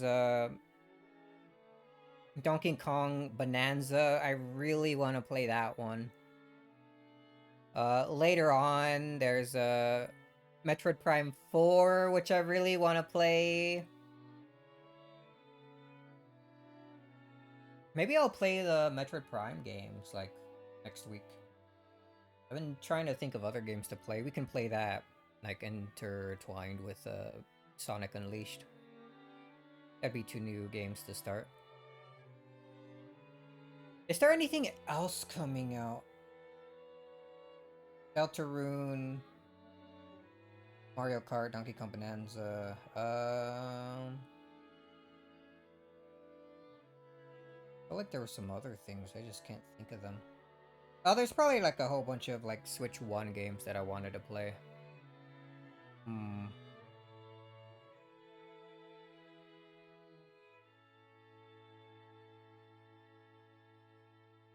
What do I need other games? I got the best game right here. True.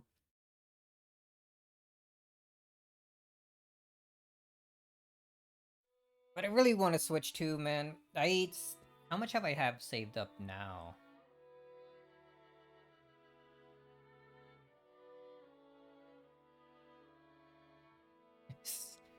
Only about 100. I'm never gonna make it.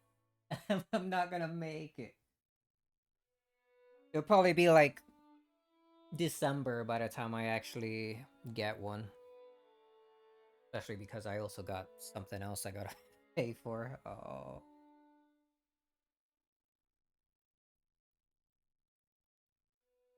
I'm gonna cry. Where were we?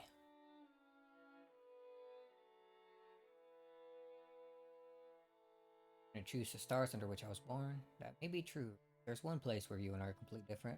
What it is? I'm furniture, and Milady is not. He was about to say that, but stopped. わかりません。カノン君は自らの運命が自分の全てだと思って諦めた。私はこんな運命じゃ納得できないから自分の思い切りを頑張ろうと思った。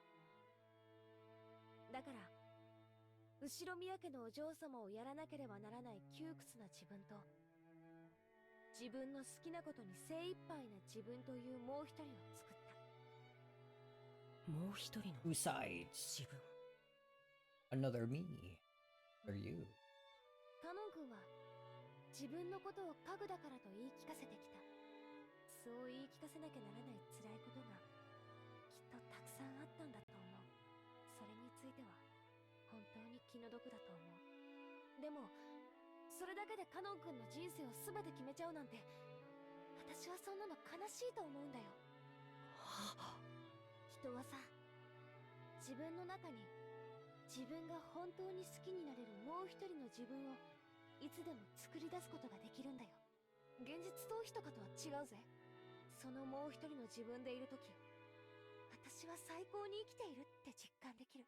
だから普段の日常がどんなに窮屈で退屈でも、私はきっと窒息せずに生きていけるってわけ。 Nice little talk. 自分の中に自分が本当に好きになれる自分を作る。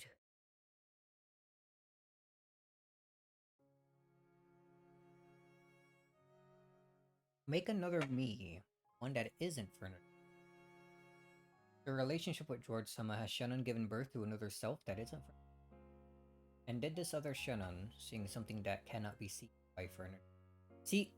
And did this other Shannon see something that cannot be seen by furniture? 私さ、カノン君のプライベートって全然知らないぜ。でもなんだか想像できる。カノン君のプライベートには多分何もない。図星でしょ。 Shannon couldn't reply, but that was answer enough. He had no concept of a private life, so Canon would always be Canon. So furniture would always be furniture. カノン君のカノンってさ、 Oh? 本名じゃないんでしょ。 In the Fukuin house, new graduates would be given new families and a new life, so they were also given a new name. In this case, that was Canon. 確かに僕のこの名は仮のものかもしれません。 Before, he had thought himself... Fuck, It's only been 2 hours! Before, he had thought of himself as Canon and no one else. But he remembered. There definitely had been another self that wasn't Canon. But that was far, far away, beyond the distant fog of oblivion. ならカノン君にも Oh, that's another game I want to play. そうでない Oblivion. 時で違う自分がい The たのもいいはず。 remaster. 使用人である時のカノン君は自らを家具と呼び、厳しく自己を戒めてるかもしれない。でもカノン君じゃない時の君はもっともっと自由に生きていいと思うんだ。 Those words definitely weren't just lip service. Jessica had also been like this in the past. She had cursed her own birth into an environment different from all of her friends at school. She only had been in a heavily constricted environment, forced to learn all sorts of things. Only she had been in a heavily constricted environment. And she had even been told whom she was and wasn't allowed to play with. It may have been sad, but she'd given up, resigning herself to the fact that she'd been born under that kind of star. But one day, Jessica stopped giving up, surrendering. Stuff like Ushiromiya family customs and pressure didn't matter. She created a real Jessica inside of herself, one who could always do what she really wanted to do. 私さ、学校ではジェシってあだ名で呼ばれてる。だからさ、ジェシであるときは自分に思いっきり素直に生きてる。だからこそジェシカであるときも頑張れるんだ。カノン君にもカノンであるときとカノンじゃなくて、その本名であるときで We're gonna learn his real name? 自分を好きになれる自分になってみてもいいんじゃないかな。僕がカノンじゃない時。 He once thought of his real name as being completely meaningless. Because of that, he thought that Canon summed up everything about him. And now Jessica was telling him to create something new, another self that wasn't Canon. カノンって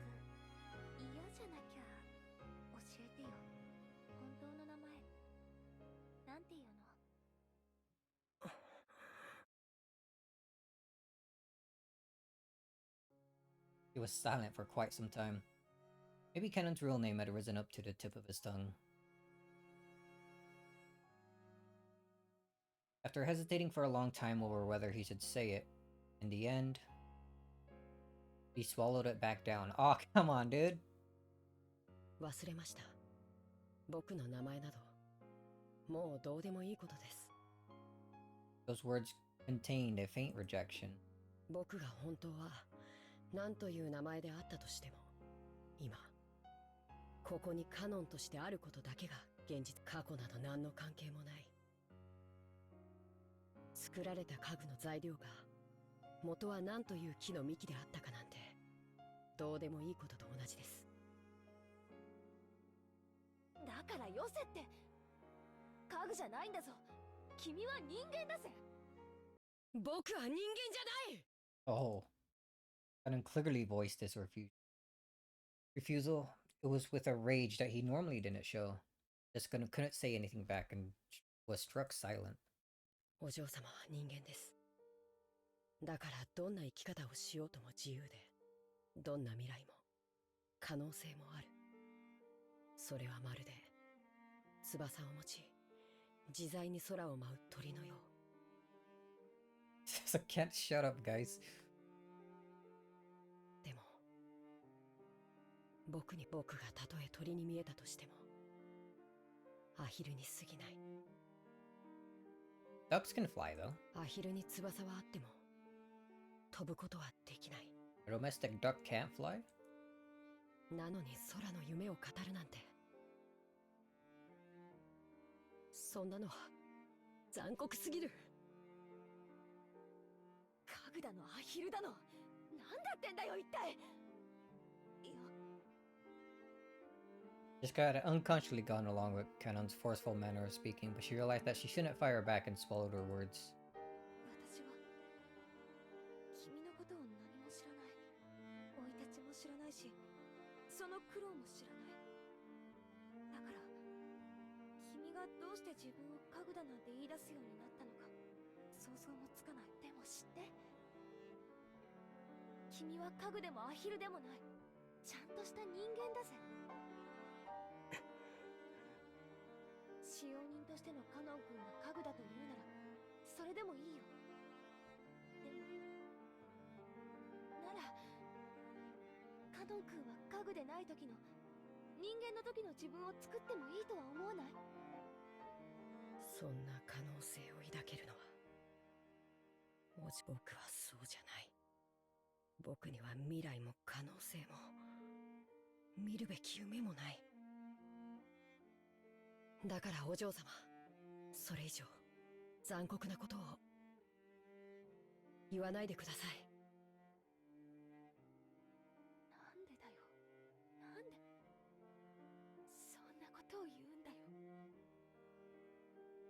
お嬢様が僕のことをご自分と同じ人間だと勘違いなされているようだからです。僕とお嬢様は違う存在、それをはっきり申し上げておきたかったのです。シャノンに聞きました。お嬢様は僕のことをお気に入りになられているとか。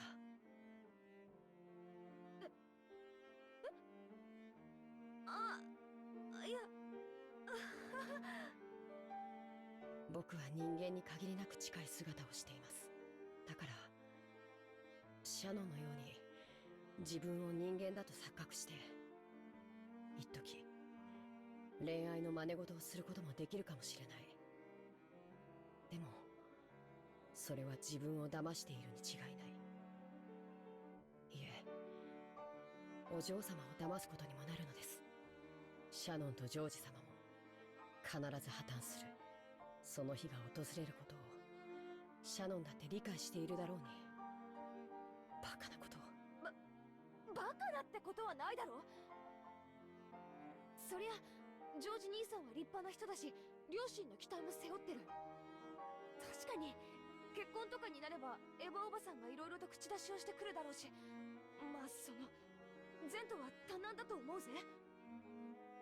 でもな、ジョージ兄さんはそんなのに屈する人じゃねえ。シャノンをジュリエットになんかしねえぜ。きっと幸せにしてくれる。人は家具と恋などできない。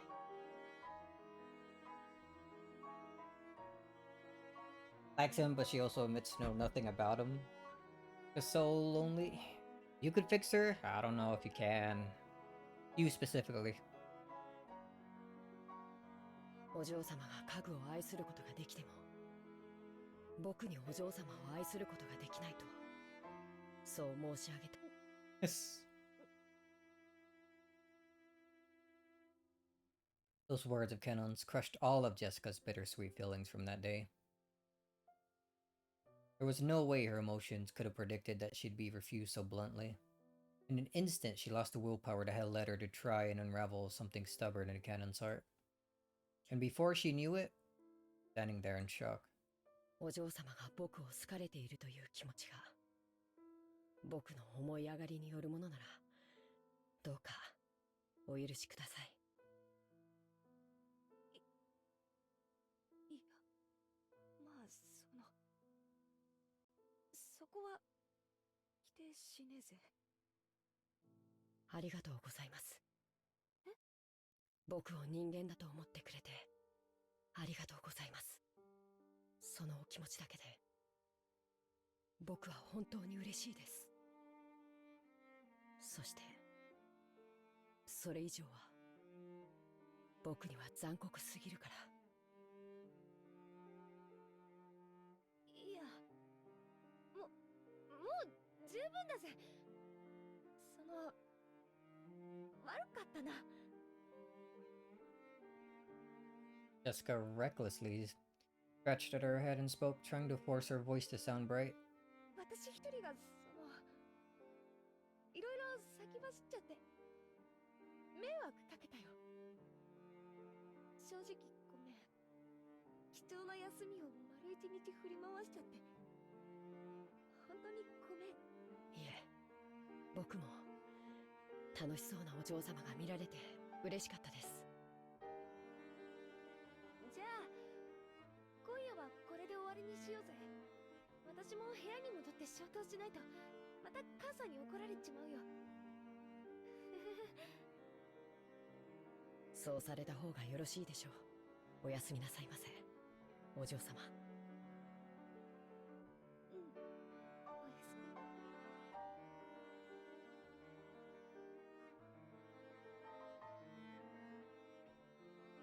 Cannon saw Jessica trot away with her back to him, looking disheartened.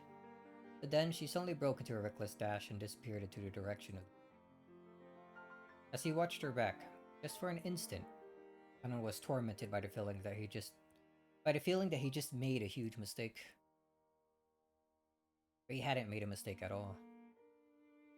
He had been forced to refuse her, now for her sake, while the pain was still at its smallest. 女を泣かせるとはなかなかやるではないか。Hello, Beatrice. お前がそこまで拒絶するとは意外であった。普通に受け答えしていれば、わらわの魔法で二組目の恋人たちが生まれていたものを。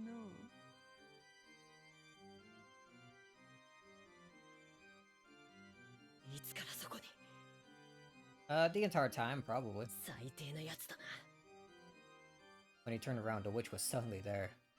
It looked like she'd been there the whole time, watching the two of them, as though enjoying a play. わらわへの暴言は愉快なる見せ物に免じて特別に許す。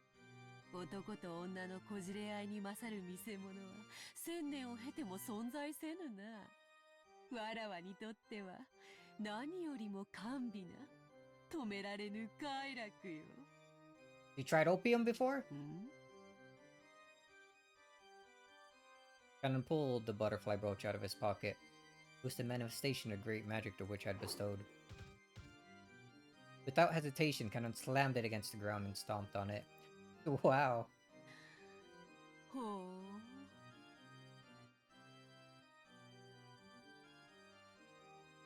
う。Lacing that pipe with the good shit. わらわの与えたものと知りつつ、それは何を意味するのか。今、理解した。お前がしているのは恋のキューピッドなんて洒落たものじゃない。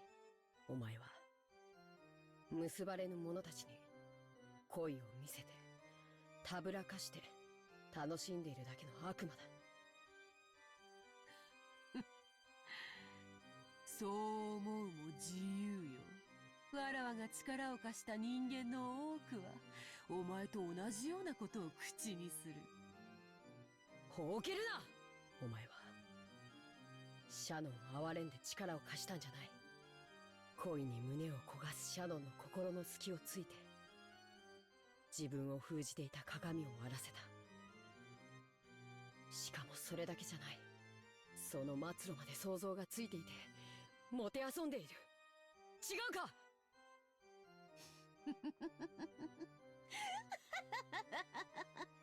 カーグとはつくづく哀れな存在よ。夢も未来も恋すらもないか。よいよい、身の程はわきまえるに限るぞ。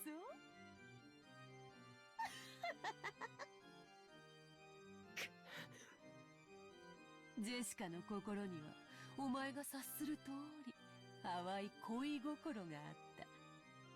そなたはそれにハサミを入れ刈り取ったつもりでいる。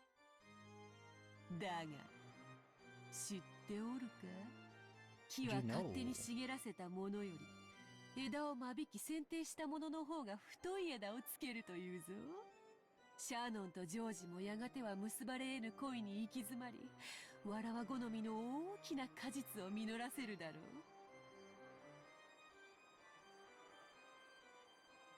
Shannon and George. Well, I wonder why this isn't voiced. Maybe it was, and it's just a lot shorter in Japanese than it is in English. Shannon and George will also eventually reach a stalemate with their unfulfillable love, ripening into the sort of large fruit I love. しかしいかんせんあの二人はうまくいきすぎていて面白くなくてな。そこへ行くとお前たちは大いにわらわを楽しませてくれそうだぞ。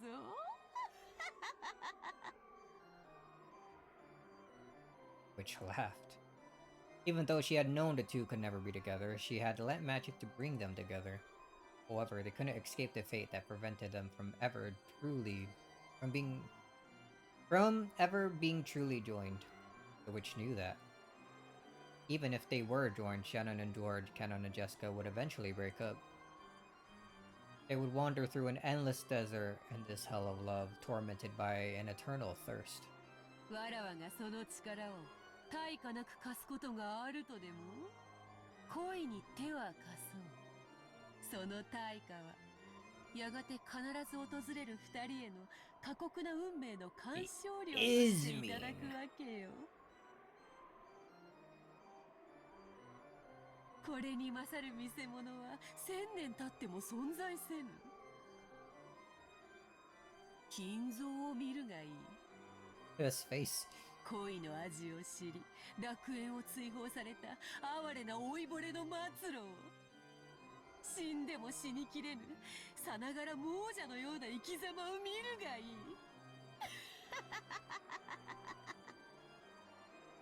やはりお前は魔女だ。消えて失せろ、この悪魔め。頼まれずとも消えよう。まだまだわらわには力が戻らぬでな。姿を現し続けるのはまだまだ疲れることよ。そなたら恋人たちに力を授けるのに無理をしすぎたのでな。触媒のブローチなしで力を維持し続けるのは今のわらわには容易ではない。And ground his foot even more into the stalked brooch. He felt it break under his foot. Then it evaporated like water, changed into butterflies that sparkled gold, fluttering out from beneath Canon's foot. わらわもこの姿を保ち続けるのがちと苦しい。しばしそなたの願い通り姿を消そう。満ちぬ潮も月もないように我が魔力も必ず満ちる。そして必ずや訪れよう。わらわがよみがえるにふさわしい時が。それが明日のことか来年のことかさもなくば100年1000年未来のことかは想像もつかぬ。だがわらわを楽しませてくれる者たちがおる限り、わらわは必ずや力を得てよみがえるであろう。その時までしばし姿を消す。そなたの手のひらにもはやあざはなく、そなたが望むならば明日の朝にはわらわの存在など夢か幻のように消し去ることもできよう。忘れ去られることほどわらわに悲しいことはない。だがわらわは必ずよみがえる。そしてその日がいつ訪れても後悔することのないよう、わらわは必ずや再臨し、この島の真の主として全てを支配する。その時こそ再び黄金鏡の扉が開かれる。欲深な亡者たちが必ずやわらわを呼び覚ます。くどい。早く消え去れ、黄金の魔女。 She goes. Which became a cloud of gold butterflies and scattered away, leaving behind a scornful laugh. The whole area sparkled like a gold blizzard in a snow globe. It was a fleeting fantastical scene that disappeared in a heartbeat.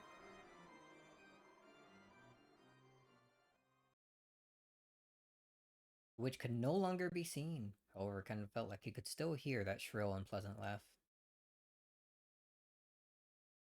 ああ、愉快愉快。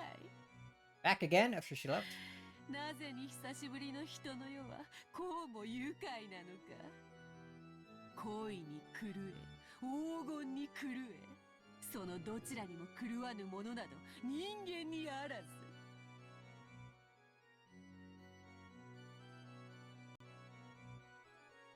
なるほど。故に家具とは言い得たり。家具は人間に奉仕するために生み出される。そしてわらわは退屈なる千年の慰み者として人間を虐げる。そのわらわが家具を支配できぬとは、なんとも愉快な三すくみ。金蔵め、実に面白いことをしてくれる。Ah. 家具め、わらわを撃てるか試みてみるがいい。今宵まきたる恋の種は2つ。すでにまきたる種と含めてこれで3つ。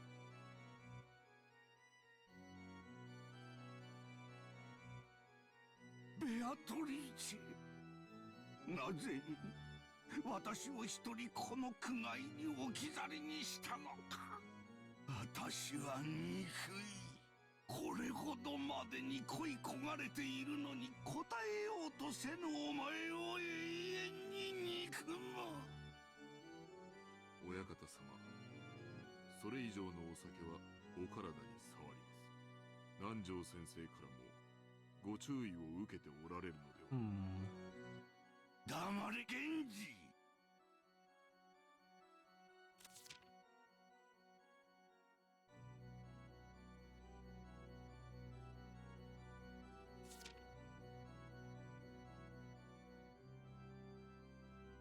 No, I don't think what she said just now has any meaning in that.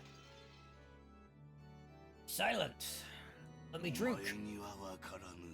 我が嘆きも苦しみもわからぬ。お前だけは我が苦しみを理解してくれていると、お前だけは我が最古の友人であると信じているのに、なぜに理解できないというのか。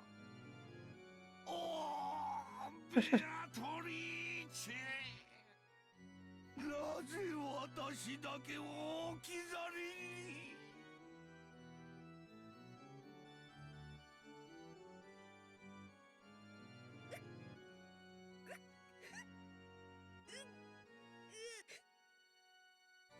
なんだよ、家具って。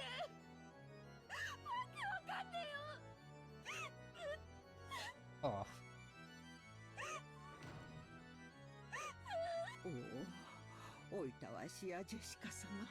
Hey, Kumasawa. 寝室から聞こえてくるすすり泣く声に私は事情を知りつつもどうしようもないのでございます。すべては若すぎた二人と近すぎた距離、そして生まれた家柄が遠すぎたゆえの悲劇。私はただただお嬢様のお気持ちを汲み取り、足音を殺して静かに立ち去るのみなのでございます。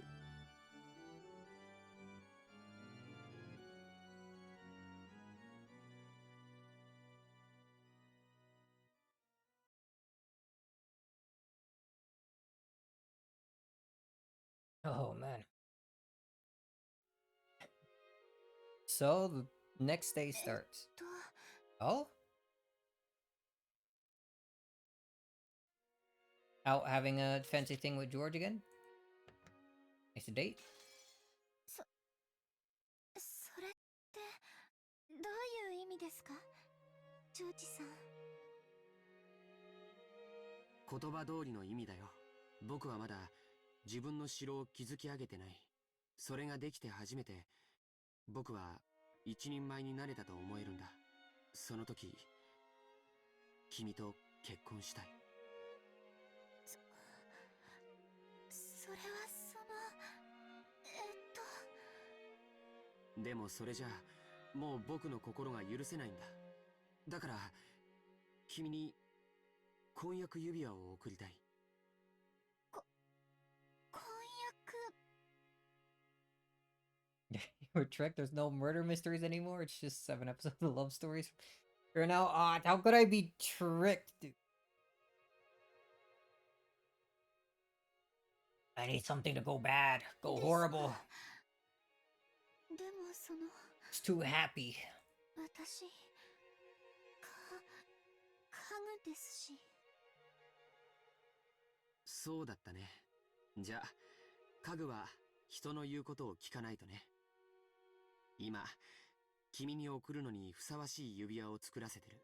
多分今度の親族会議の日には持っていけると思う。その時に送るからどうか君の返事を聞かせてほしいんだ。君が僕の婚約を受けてくれたら、僕はその席でおじい様を含めた全ての親族の前で君との婚約を宣言する。ジョージさん。君と僕の仲をふさわしくないと咎める人たちはきっといる。でもそいつらの顔を見る必要はない。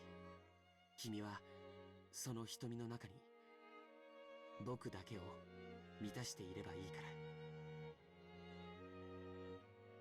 君を必ず幸せにする。それだけは絶対に約束するから。 How sweet. So he told her about it beforehand.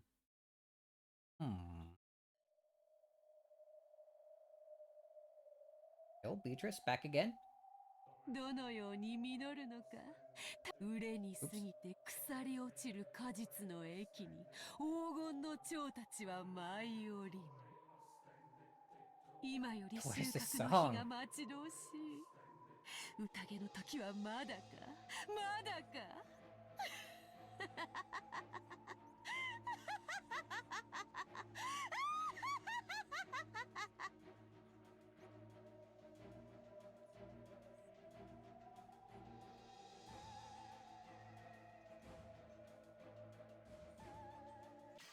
Oh! The glass break. It has returned.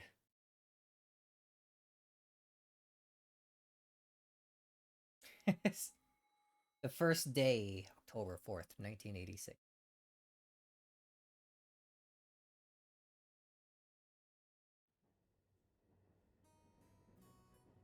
Huh. First day, huh?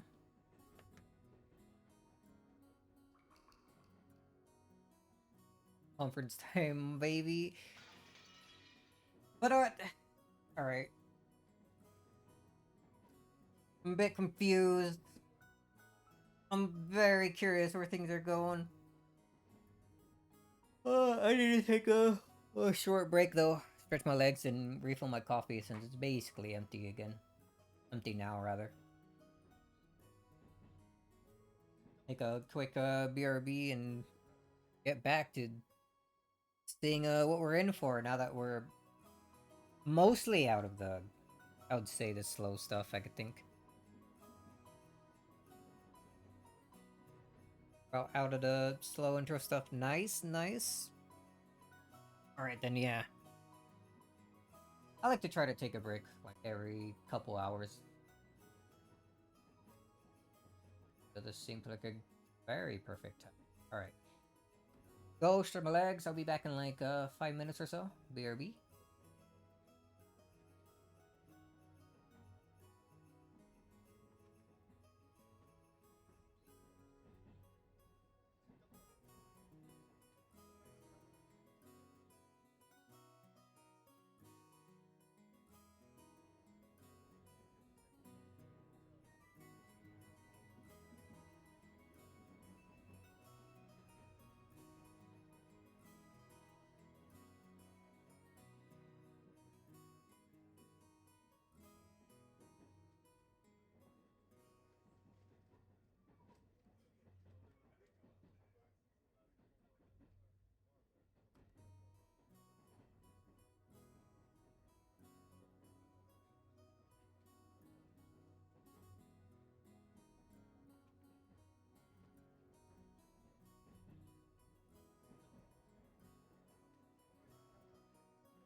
Alright. Took slightly longer since I was letting the dogs out. It was raining like very early in the morning. So they couldn't like be out their usual time. Ah. But it's like a lot sunnier and it looked like a lot of the rain dried up already. Figured now was a good time. Let's see. Back to whatever the hell is going on here, dude. um...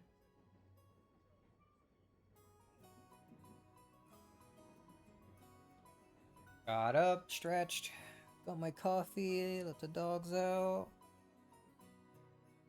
I got a couple cookies. Why not? Let me eat one right now before we fully start here. Oh, the whole prequel stuff that was happening makes it seem like Beatrice is actually real, and I don't know, maybe she is, but I still want to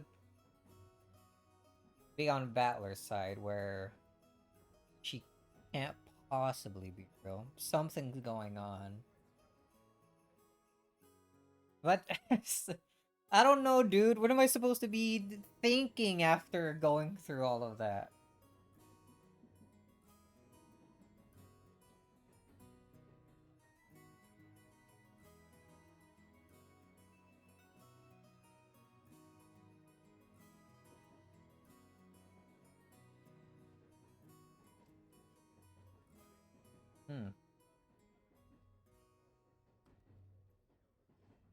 That's also confusing, man. The whole intro part didn't really answer like many questions at all. Like,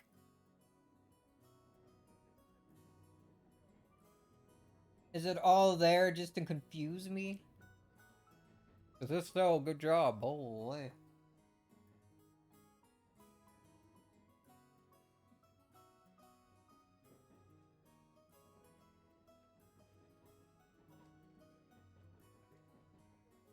Cookies and cakes really do go nice with coffee.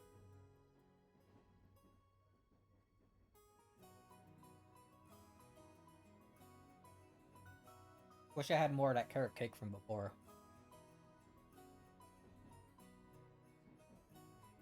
That was real nice.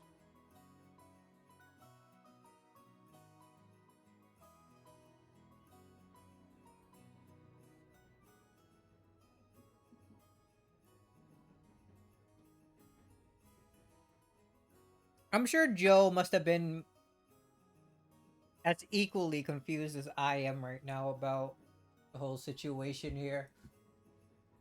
One less big stretch. Oh man, my shoulders when I stretch like that. Oof. Alright. Where were we?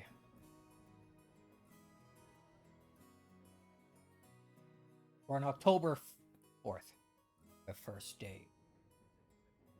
Alright, let's see what happens now, because, man. I don't know. I had eaten breakfast at a coffee shop in this station. Let's start over. Hold on. We actually just chug a bit more of this coffee. No, not the 3-hour airport scene.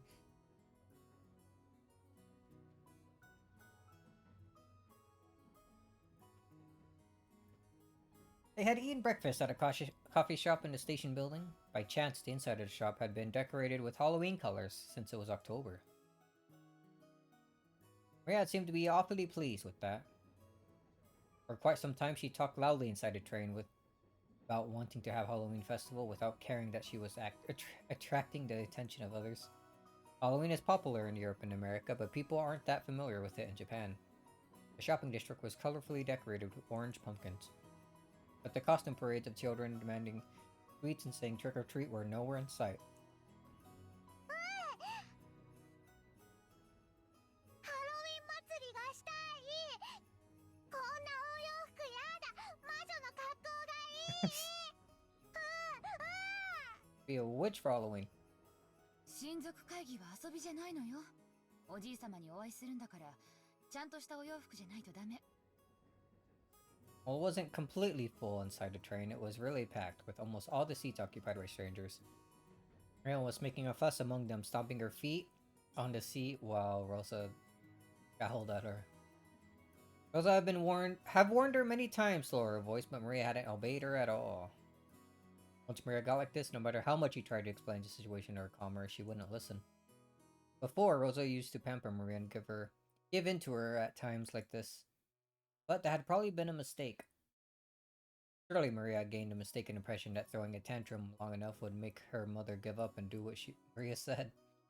Rosa realized that error with the help of an educational book, and since then, she'd hardened the part of her heart that wanted to pamper her beloved daughter. Her mutual understanding with Maria began to grow weaker and weaker, and she began to get discouraged by her own powerlessness more and more often.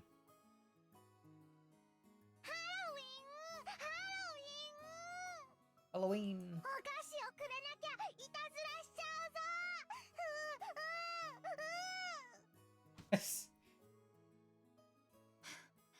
あなたにあげるお菓子はありません。さっき朝ごはんを食べたでしょ。お菓子をくれなきゃいたずらしちゃう。お菓子をくれなきゃいたずらしちゃう。What kind of prank? A stout old woman who was sitting nearby as Maria stomped her feet picked a candy out of her handbag and handed it to Maria. お菓子もらえた。お菓子もらえた。 Man, that's gotta be embarrassing. 見て見て、ママ。ハッピーハロウィン。こらマリア、勝手に人からお菓子をもらっちゃダメでしょ。返しなさい。いいんですよ。元気なお嬢さんですこと。おいくつです？ Too old. Maybe there was no malice in the old woman's words. However, Rosa seemed to find that remark extremely humiliating. マリア、知らない人からお菓子をもらっちゃいけないっていつも言ってるでしょ。おー、これはマリアがもらったの。やだ、マリアの。話しなさい。ママの言うことを聞けっていつも言ってるでしょ。マリアの。マリアの。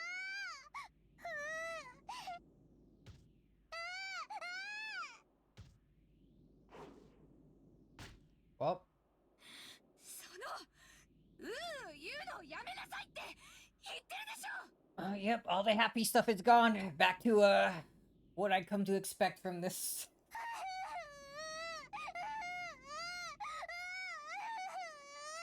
A little too happy for a while there. Rosa reflectively hit Maria violently on the cheek. In a flash, Maria started crying loudly. Rosa immediately took the candy from Maria's hand and pushed it back towards the dumbfounded old woman sitting next to them.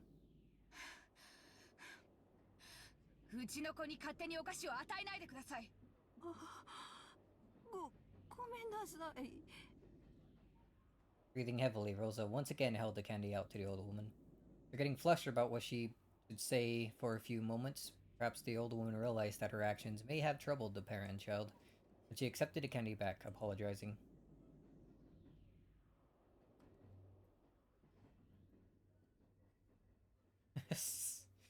Jeez. After that, Rosa finally took notice of her surroundings. Her daughter's clothes were all messed up, she was crying and shouting with her nose dripping, and there were many dumbfounded passengers watching them. Except for the sound of the train running, the interior was completely silent. Fortunately, that pitiful silence didn't last more than a short while, or was followed by an even more painful atmosphere as everyone began to whisper. Rhea shouted, cried, kicked, and stomped her feet as usual, paying no attention to people sitting around her. Impulsively, Rosa tried to slap her again, but she noticed the cold eyes of people on the train and couldn't.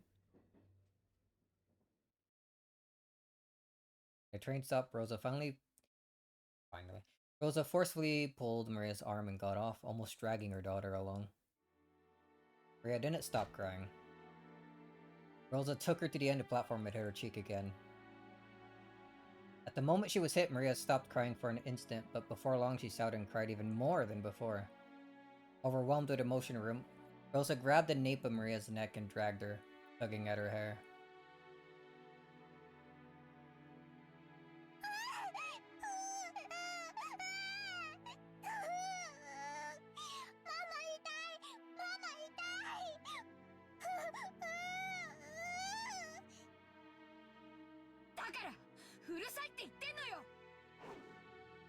Oof. そのうーをやめなさいって言ってるでしょ。そんなんだからクラスにお友達ができないんでしょ。もっとしっかりしてよ。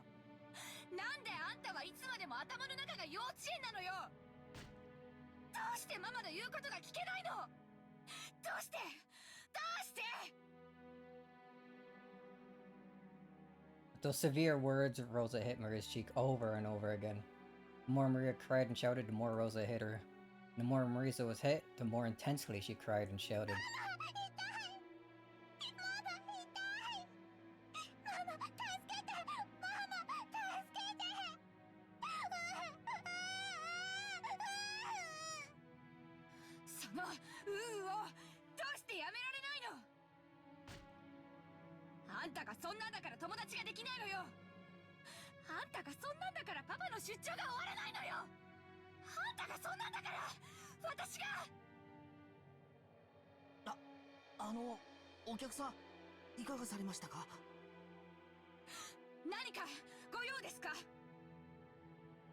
The one who timidly called to her was the station attendant. Rosa glared at the attendant with a look that said, "Don't butt in to the problems of a mother and child, stranger." Of course, the attendant surely hadn't wanted to get involved either. However, Rosa had been yelling at the platform for a much longer time than she had imagined. Her emotional scolding had led to the passengers on the platform to advise the attendant to call out to her. Rosa yelled at the attendant, saying not to worry anymore since they'd be getting on the next train. And then finally, or rather, for the second time, she noticed the passengers on the platform staring at her from a distance.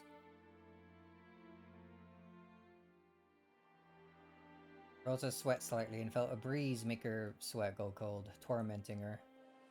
Maria still kept on crying, shielding her own head. Of course, if this beating continued, she'd probably be crying indefinitely.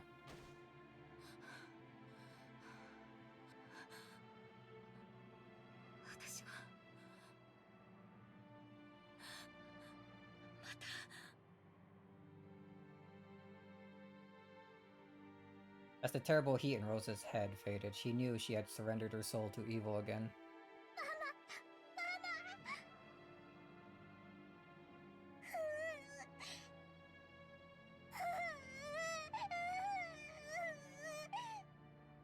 Rosa fell to her knees and hugged Maria, whose face was all soggy with tears and mucus.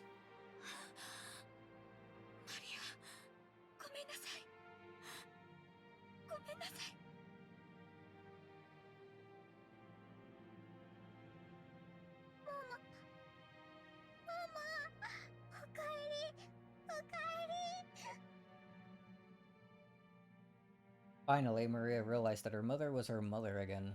She clung to her mother's body and cried, burying her face in her mother's chest.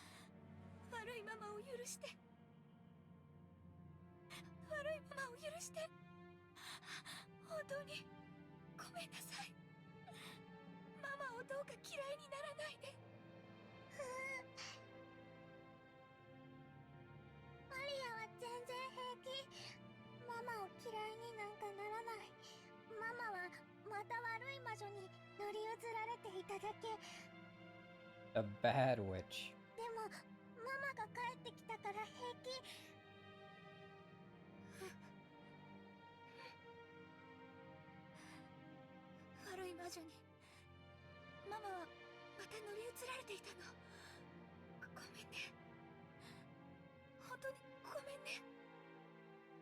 For a long time, the two of them hugged each other, asking for and sharing words of forgiveness.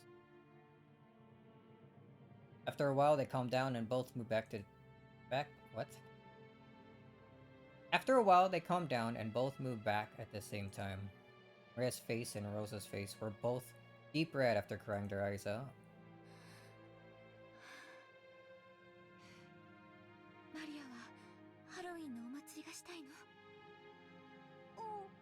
ジョージお兄ちゃんやジェシカお姉ちゃんにかぼちゃマシュマロ見せてあげたかった。 Oh, get to see what she's talking about? It was a Halloween candle they've been selling near the cash register at the shop where they eaten breakfast.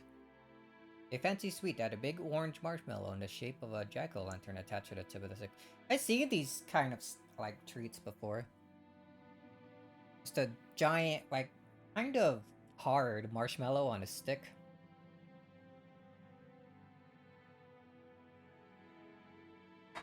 Not really gummy, but like kind of chewy in that sort of sense.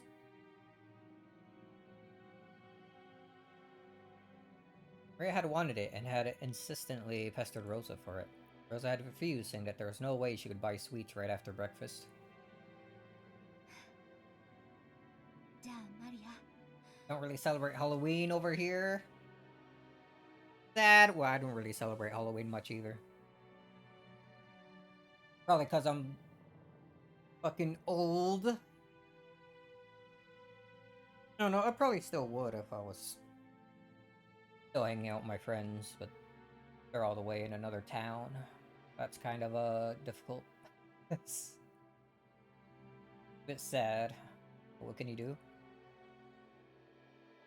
この町に売っているかどうかわからないけど、降りて探してみようか。お、うん、ママ大好き、愛してる。ありがとう。私もよ、マリア。愛してるわ。 The truth was that they didn't have time to waste loitering around at the stopover station. They missed the airplane. They fall half a day behind schedule. She should have left home with more time to spare, but she ended up leaving late after choosing Maria's clothes. She had multiple different Eagle-branded outfits to choose from. Because of that, Rosa had been a bit impatient since the morning. She looked at the clock. They had to get on the next train immediately, but her daughter firmly joined hands with her to go by the sweet with her mother, and that hand was warm. Rosa, as she was now, it was more important to renew her bonds with Maria. To her, Maria was not only a beloved daughter, she was everything Rosa had.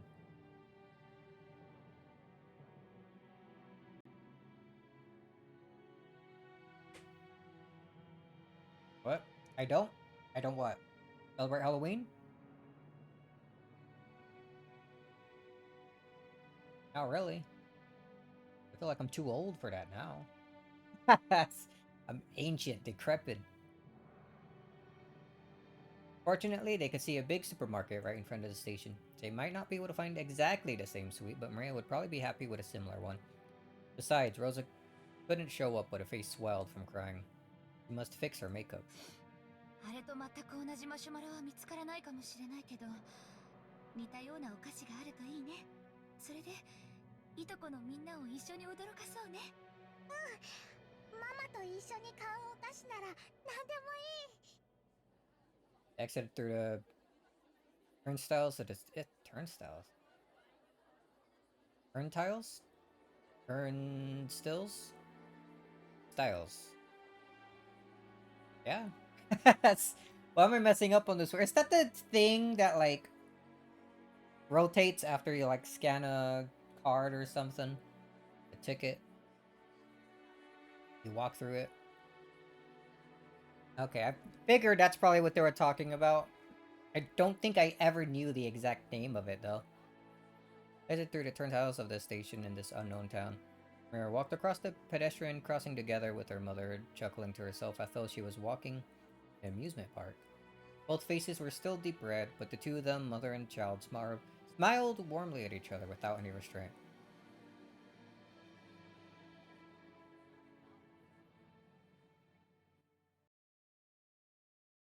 Doesn't even know his own.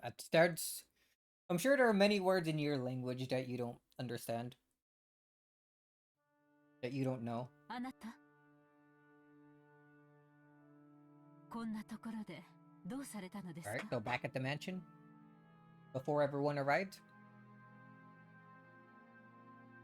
君か。なんでもない。考え事をするのにここが少し心地よかっただけだ。今日の準備は全て手配が終わっています。あとはお茶でも飲みながらくつろいで待とうではありませんか。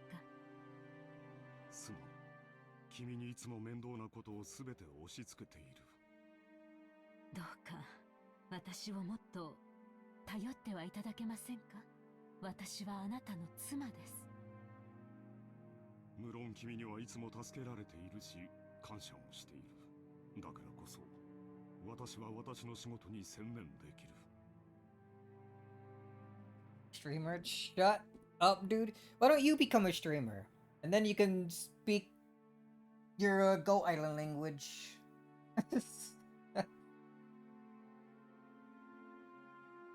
You can swap between English and that. It'd be fun.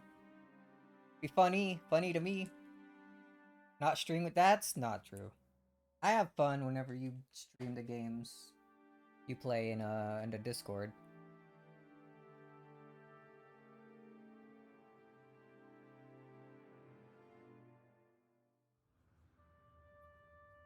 You'd probably be doing better than me. You actually edit the videos you put on your YouTube as well. Famous 1 million view. Is it 1 million now? Yeah, I'm pretty sure it is. Hit that a while ago. Playing Cell like a psychopath. 分かっています。お仕事のこと。そしてお父様の遺産の話ですね。君には関係のないことだ。欲深な兄弟たちの腐肉のあさり合いに過ぎん。大丈夫です。あなたすべてうまくいきます。あなたのお仕事がうまくいかなかったことはありません。 You've been losing subs since you stopped uploading Breaker. Are you sure that's also not because you just haven't been uploading much at all since Breakers?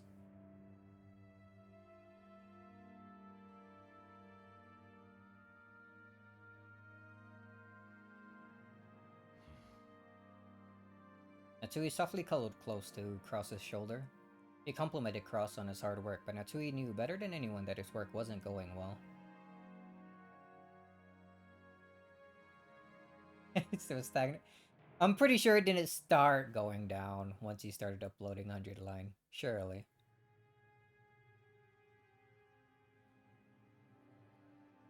If it did, it was probably people only interested in you doing only Breaker stuff.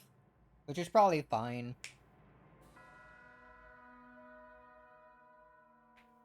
You wouldn't want to be only Breakers, lest you end up like Iron Cane. Only known for Breakers, and then I guess now, what, Legends I think he's doing? It's nice to be more known as like a general variety thing, rather than sticking to one thing and one thing only. Which might have been me if I just straight up continued doing nothing but Cage 2 like rando forever.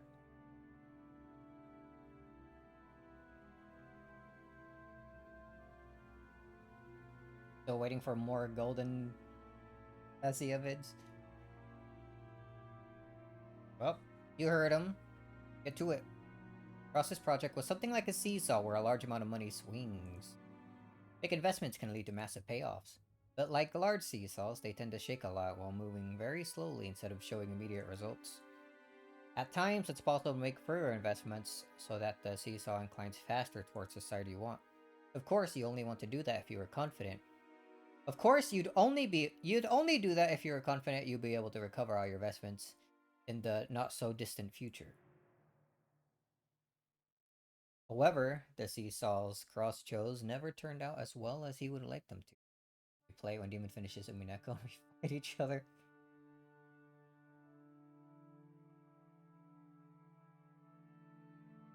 Maybe. Perhaps. Still absurd to me that there's a fighting game. His foresight wasn't wrong though, but the times were moving sluggishly. They never managed to catch up with him. For example, think of a literal seesaw placed in a park.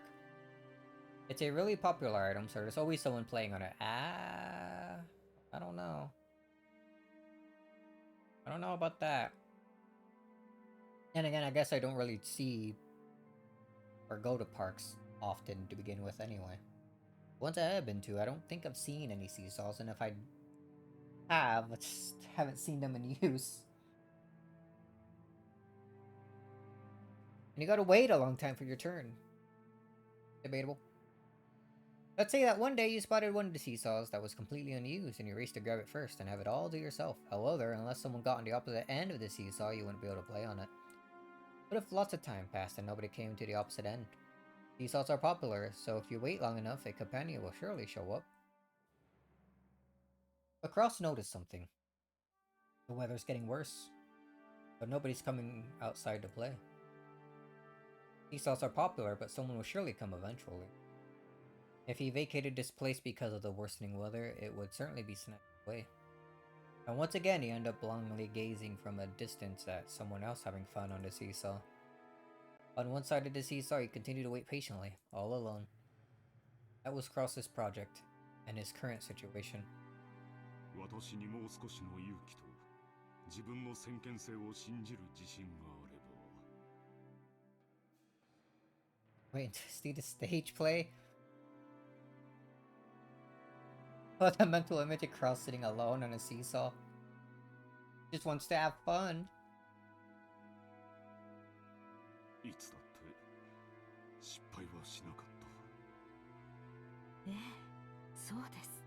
あなたの先見性はいつも間違っていません。あなただけがお父様の才覚を受け継いだのです。他の兄弟たちが誰も受け継がなかった天性のものを受け継がれた。なのに私はそれを信じられず、いつも臆病に自らの事業を畳んできた。なぜ自分を信じることができないのか。自分を信じられない男を誰が信じる。誰も信じない。私はいつも敗者の座るべき椅子に自ら座り、親父にもおふくろにも兄弟たちにも笑われる。私はいつになったらこのコンプレックスから解放されるのだ。いつになったら。 Sui was the only one who knew. Only she knew of Cross' anguish. As the eldest son of the Yoshiromiya family, who would soon be forced to bear an immense responsibility, he couldn't open his pained heart to anyone and was always getting compared to his father's great enterprises. あなたが親族会議に専念できるよう、すべての手配を済ませています。すべて。Everything. 親父殿の件は問題ないかね。はい。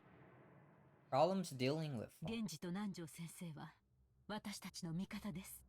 あの強欲な兄弟たちを決してお父様には合わせません。Ah. That's a interesting little tidbit there. もしもし。はい、ゴーダです。 Oda and Naruto are on their side. They don't want the other siblings to meet up with Shinzo. Fixing some. Yoda, this piece of trash. I still hate him. ねえ、お任せください。年に一度の大仕事に腕が鳴っております。 In the kitchen, multicolored ingredients were gathered and the preliminary arrangements were promptly being sorted. Started? Started. Because dude, like, I'm pretty sure most of these characters are taller than me. Not Maria, though. Even though it was still morning, the ingredients for dinner were already in saucepans and steaming. Normally, he had to deal with several sorted matters, but on the day of the family conference, he could devote himself entirely to cooking. Wow. John. To Goda, who was originally a chef, this was surely the greatest gala occasion of the whole year. ええ、ディナーには子牛のステーキを。素晴らしい肉がすでに保冷庫で今夜を待ちわびておりますよ。まかないも今夜はぜひ期待してください。It was rare for it was rare for Goda to be in a mood, in this good of a mood towards his fellow servants. Goda bragged about being Ushirumi a family personal chef, and knowing he was considered worthy to display his excellent cooking at the family conference was his greatest honor. わかった。任せるのでよろしく頼む。あと、熊沢がそちらにいないか。熊沢さんですか。 Oh, talking on 先ほ phone. ど見かけましたが、こちらにはおりません。ゲストハウスの方へ準備に行かれたのではないでしょうか。また油を売っているのか。いや、結構だ。では引き続きよろしく頼む。ええ、万事このゴーダにお任せを。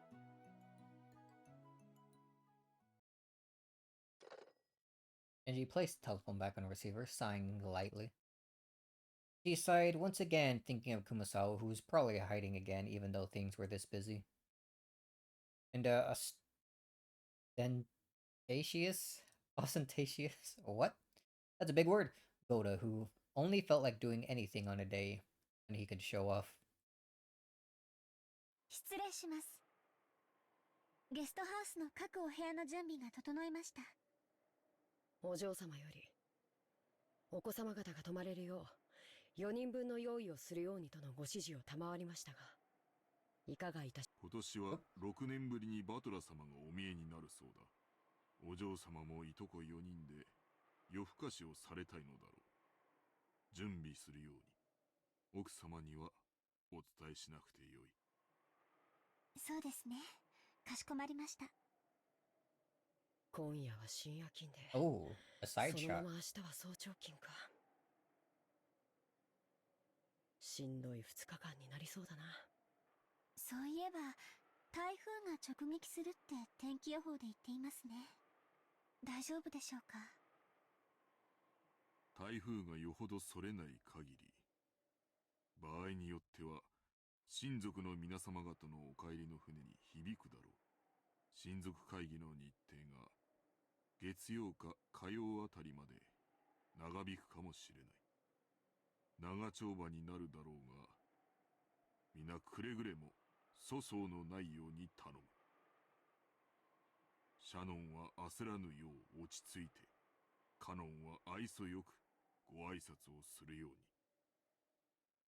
はい。注意します。 They both messed that up. 注意します。大切なお客様がお越しになられる日だ。くれぐれも粗相がないように。心得ています。いつだってここには大切なお客様しか訪れませんから。カノン、今日は本当の意味で大切なお客様を迎える。心構えを改めるように。Just hammering that in. はい。シャノン、どうした？さっきから何かそわそわしているようだが、何か時間の約束でもあるのか？ Yeah, she knows George is gonna propose to her. いえ、失礼いたしました。姉さん、今日は大切なお客様がお越しになる日なんだよ。プライベートとは切り離すようにね。プライベートなんか知りません。Shannon blushed just a bit. She turned her gaze away from the clock. Was it from the clock? Was about time for Was it about time for the airplane carrying the family to arrive at Ujima? She tried to hide the fact that her upcoming long-awaited reunion with George was making her heart race. But Canon, who stood beside her, seemed to see right through her.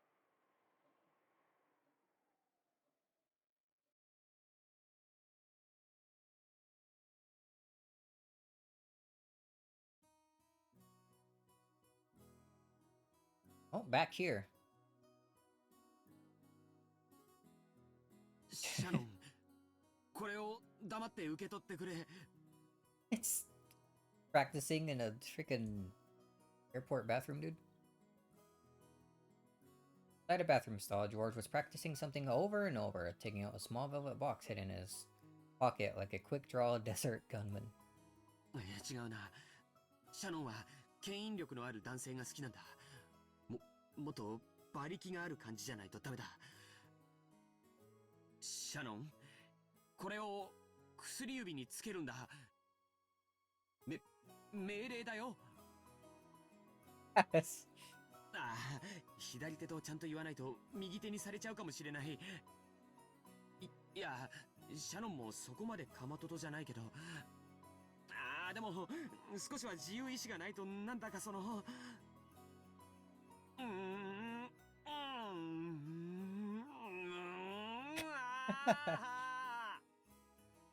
Dork.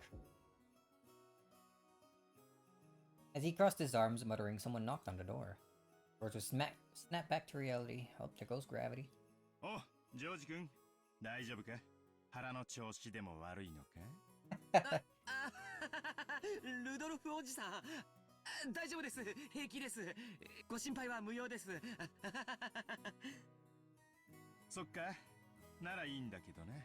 無理して力みすぎるなよ。尻が切れちまうぜ。Rudolph washed his hands, laughing cheerfully as he left.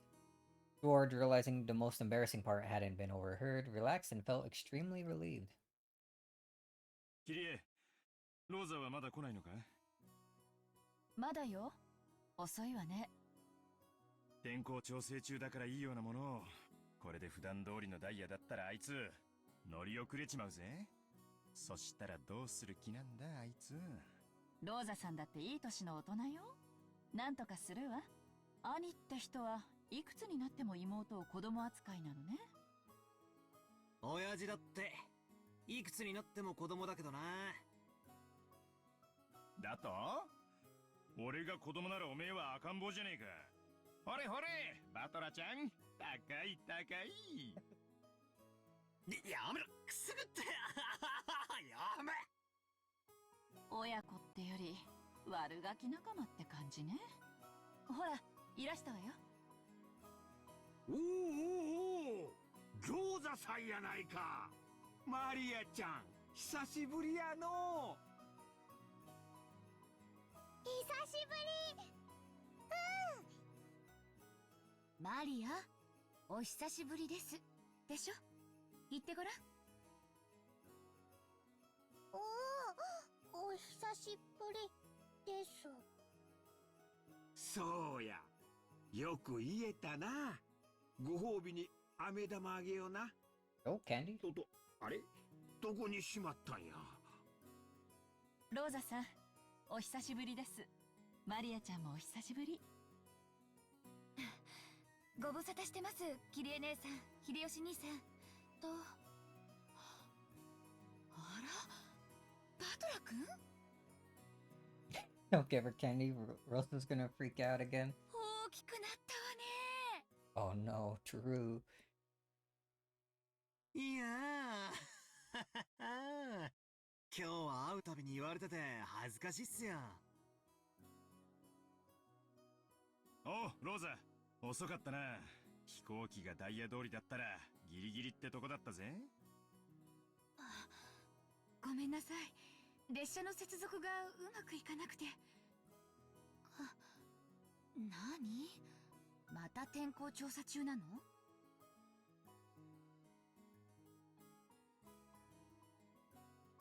Eva's been buying candy for receipts again, Based? What do you mean again? Is this the first time?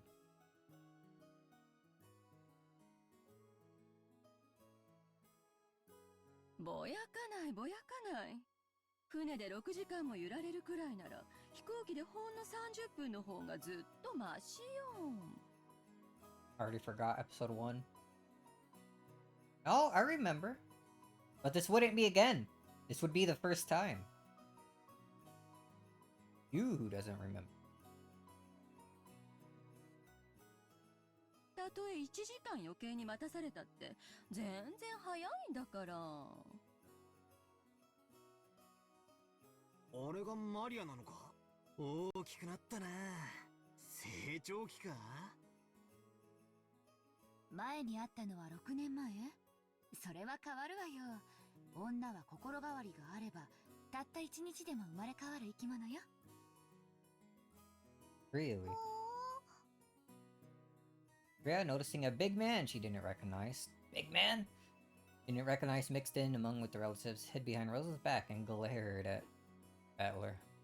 おいバトラ、挨拶しろい。前にやったのが3歳の時じゃ。初対面も同じだぞ。3歳じゃ覚えてねえよな。よ、マリア。久しぶり。大きくなったな。マリア、バトラお兄ちゃんよ。ルドルフおじさんの息子さん。わかる？おじさんの息子さんが、おじさんが息子さん。はあ、She was obviously on her guard. After all, it's hardly surprising that she'd be scared if a large guy like Battler suddenly started speaking frankly to her.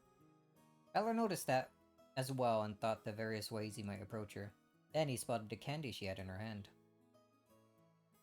It's the jack-o'-lantern sweet Rosa had bought for her. そっか。10月だからハロウィンか。お菓子をくれなきゃいたずらしちゃうぞ。Normally, trying to snatch his sweet away from a small child will result in them crying and screaming. The adults seemed dubious about Battler's tactics, but Maria looked unexpectedly pleased, her face splitting into a wide grin.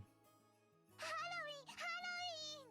ほらママ、バトラもハロウィン知ってる。ほらほら。こーら、バトラお兄ちゃんと呼びなさい。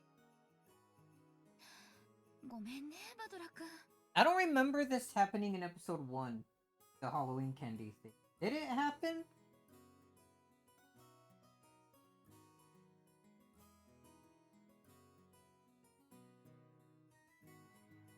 Did they mention the Halloween lollipop thing?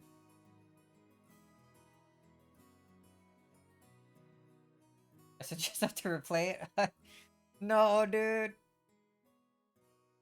I actually don't remember if they did.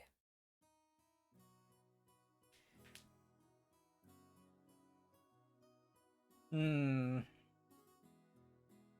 いやいや、気にしないっすよ。俺はバトラと呼んでくれ。俺もマリアって呼ぶからな。I want to say no, but I'm not 100% sure.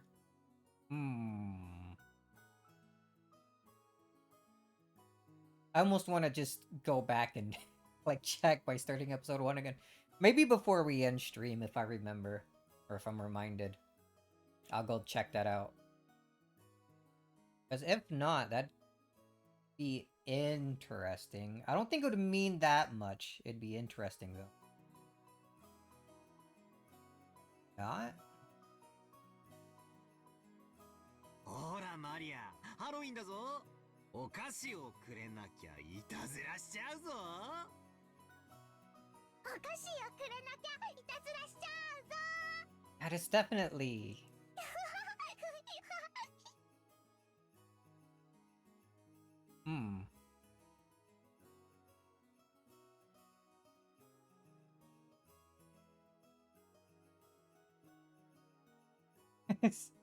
He plays Umineko every week. He does? Wow. A true fan. When Battler accepted it, that seemed to be enough to confirm their friendship. The adults were amazed at how good children can be at getting along with each other. Rhea had been throwing a tantrum because she wanted a Halloween festival, so Battler, who knew about trick-or-treating, must have felt like an ally. Her defensive posture from before was completely gone. Now she was all cheery as though they'd been friends for decades. そうだな。日本じゃハロウィンってマイナーなイベントだよな。仮装行列で練り歩くなんて向こうのニュースではよく見るけど、日本じゃ見たことないぜ。マリアも仮装したかった。仮装していとこみんなでお菓子をくれなきゃいたずらしちゃうぞってやりたかった。そっかそっか。今度俺と一緒にやろうな。マリアだったら何の仮装をして練り歩きたい？魔女ベアトリーチェ。 And this is definitely a conversation that didn't happen before. We didn't hear Beatrice's name until long after. It's her! おや、お嬢様、こんなところに。奥様が探しておいででしたよ。探されたくねえからこんなところにいるんだぜ。どうせみなりは大丈夫かとか、言葉遣いをちゃんとするようにとか、お小言が言いた違いありません。私はさ、なぜか親族会議の日になるとこの魔女様が気になるんだよ。ほう、それはまたどうしてでございましょう。親族会議ってのはじい様に連なる全ての一族老頭が集まる日だ。今年は6年ぶりにバトラも来るそうじゃねえか。そんな感じでさ、何十年かぶりに今までずっと姿を現さなかった親族がひょっこりと現れるんじゃないかってい Beatrice つも shows 思 up. ってるんだよ。ほほう、そんな親族がおりますでしょうか。ベアトリーチェ様だよ。素性は誰も知らない。あるいは大昔のじい様の愛人なのか。その子孫がひょっこりと現れて授けた黄金を返せなんて言い出すかもしれないぜ。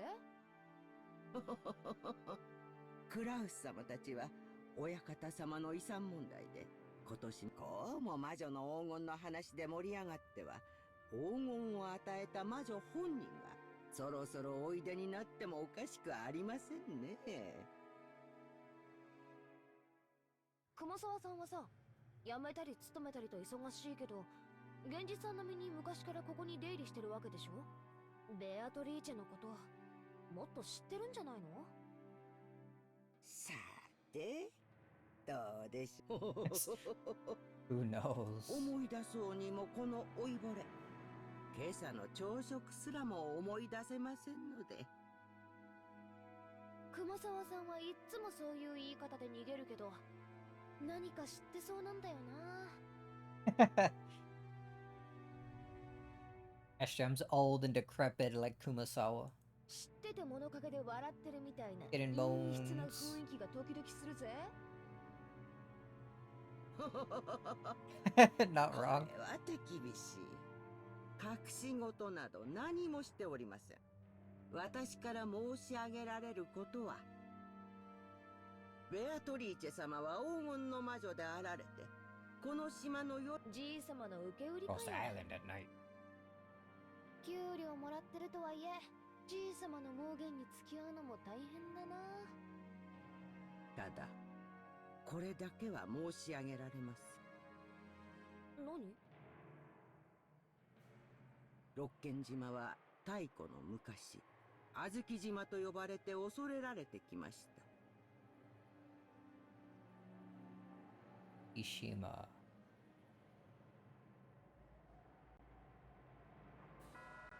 Suzuki Bean Island?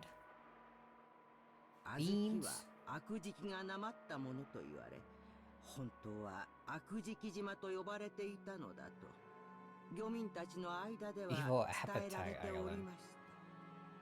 前にも聞いたよ。この辺は暗礁が多くて海難事故が多かったから、領民たちが恐れてむやみに近づかなかったって話だろ。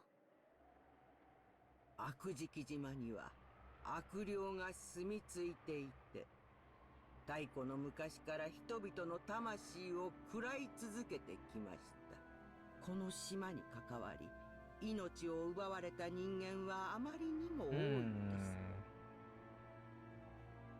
Evil spirits, huh?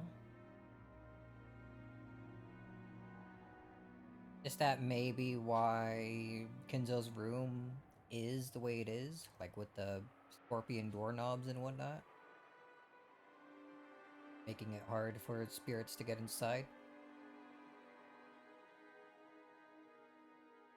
Sorry, one sec. There we go. それを旅の修験者だかなんだかが例の社を作って鎮魂したんで収まったってんじゃなかったっけ。うさんくせえ話だぜ。その鎮魂の社はこの夏、暗き闇を引き裂く紫色の不気味な雷で打ち砕かれたとか。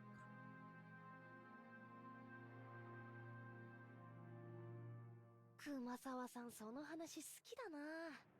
確かに新婚の社が落雷でなくなっちまうなんて不気味だが、まあもともとオンボロだったしな。ちょっと高い波にでもさらわれたんじゃねえのかな。眠りから目覚めた悪食島の悪霊がベアトリーチェ様を呼び寄せたのです。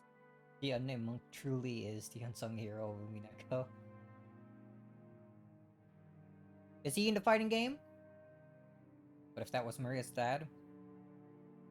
What if?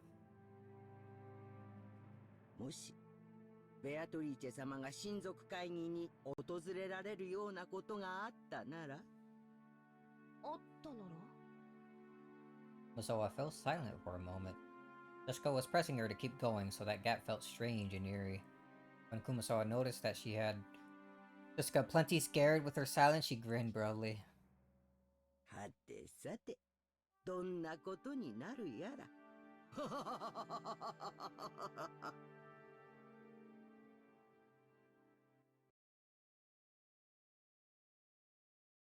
へえ、そいつは素敵じゃないかよ。Oh, where are we now? でしょ。たまには優雅な時間を得て、あなたの心を豊かにするのも、あなたの仕事に役に立つんじゃないかしら。Where are we? What point of time is this? Before the meetup? In like the airport or whatever? だな。心と財布は豊かじゃなきゃいけねえ。わかったよ。その日は開けておくことにする。予約を頼むぜ。わかったわ。絶対よ。ああ、よろしく頼む。愛してるぜ、キリエ。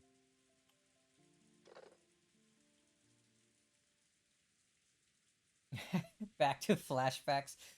Dude. This is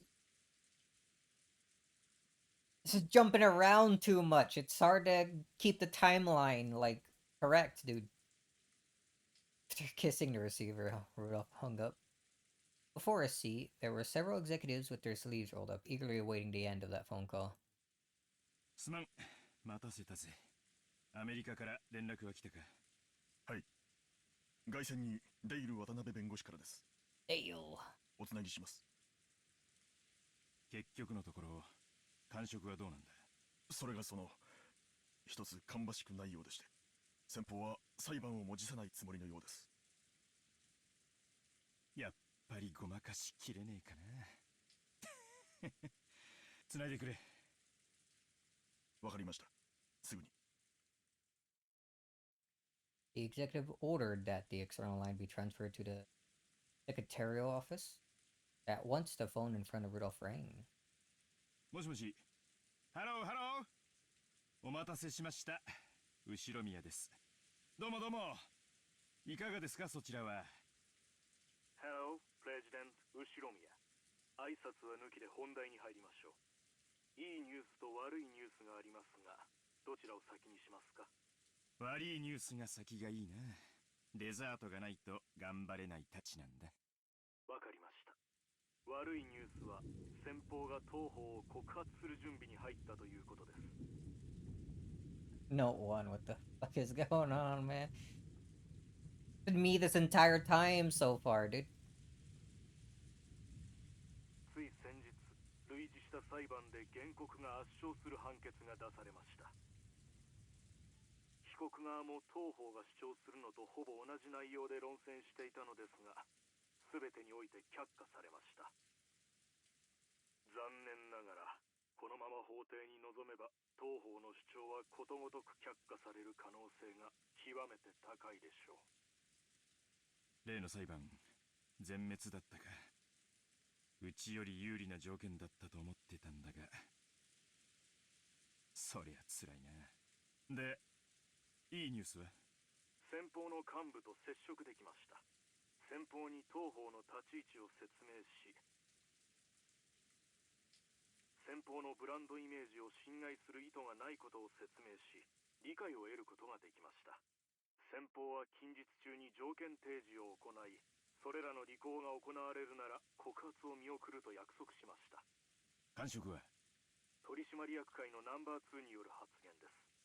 正直、非常に厳しいものになると予想されます。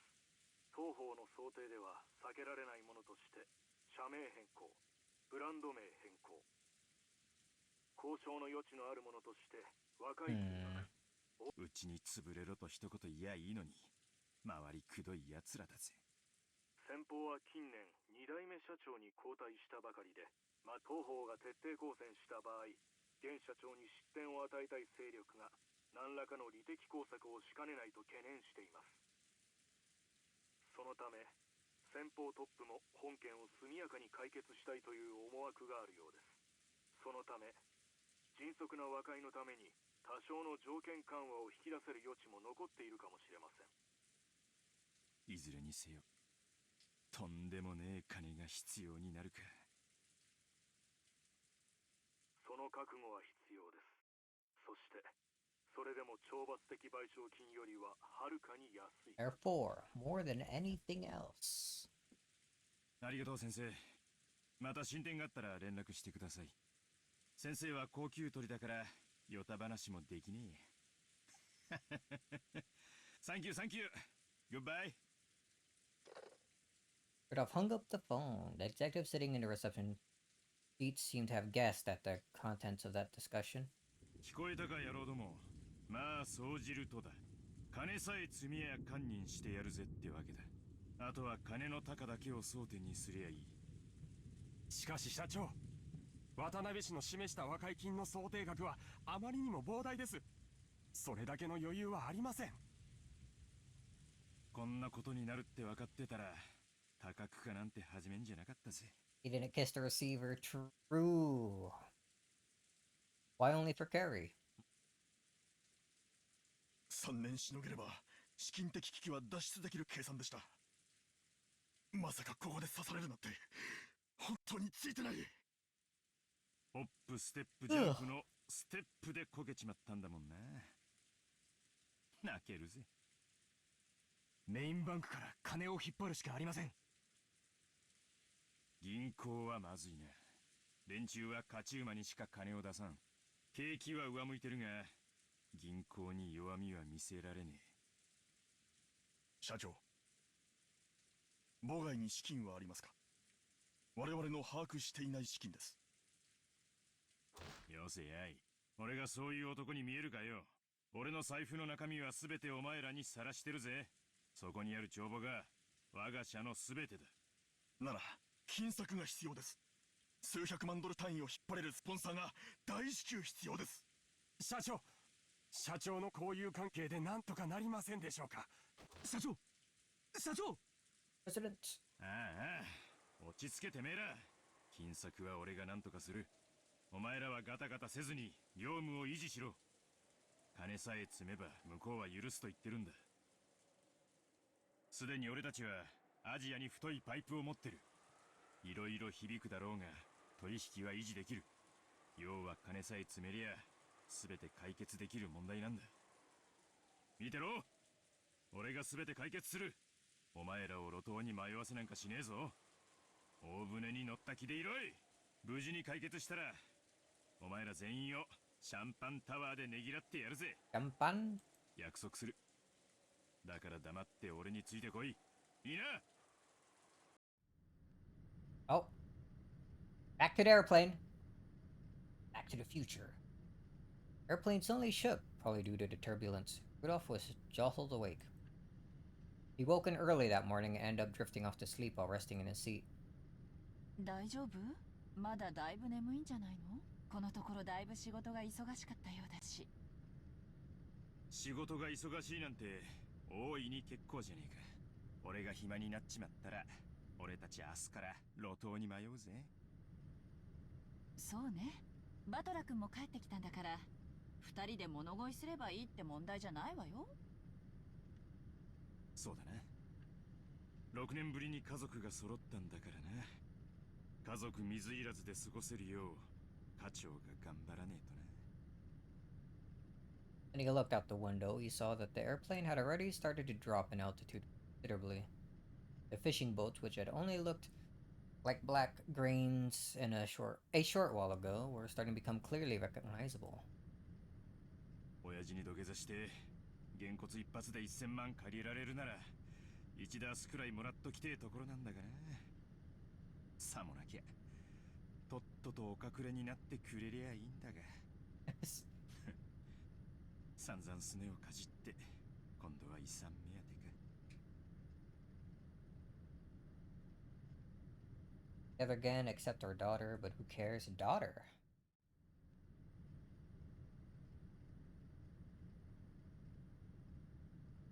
Daughter? What are you talking about?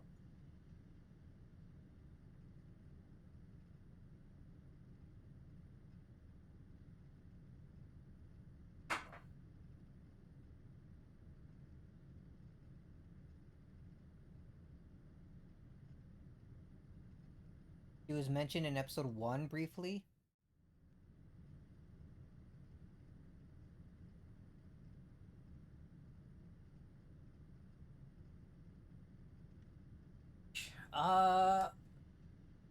Right. Something about a sickness. She's like too weak to be like headed out. I remember. It took me. I had to think back to what was mentioned in the first episode. I'm surprised I could even recall that.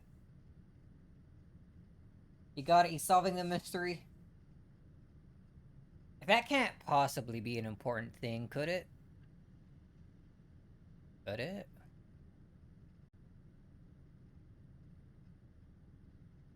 How old is she supposed to be? Pretty young, I'd imagine.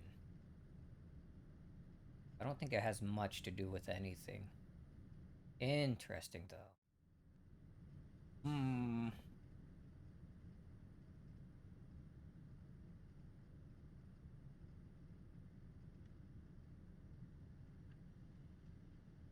そりゃこんな俺に親父も会いたくはないだろうよ。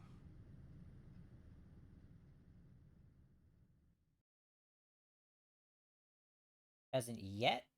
Yet. まさか今年も親族会議にお出にならないつもりですかな。Alright, back to this point. Anjo looked at Kinzo's face, sighing. Kinzo's eyes remained rooted to his strange book on magic.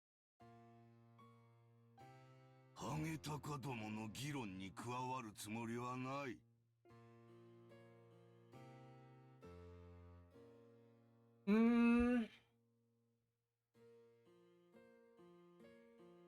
If it's a child between Rudolph and Kyrie, and they got together, and when they got together, Battler left, then she couldn't be any older than 6, right? She'd have to be pretty young.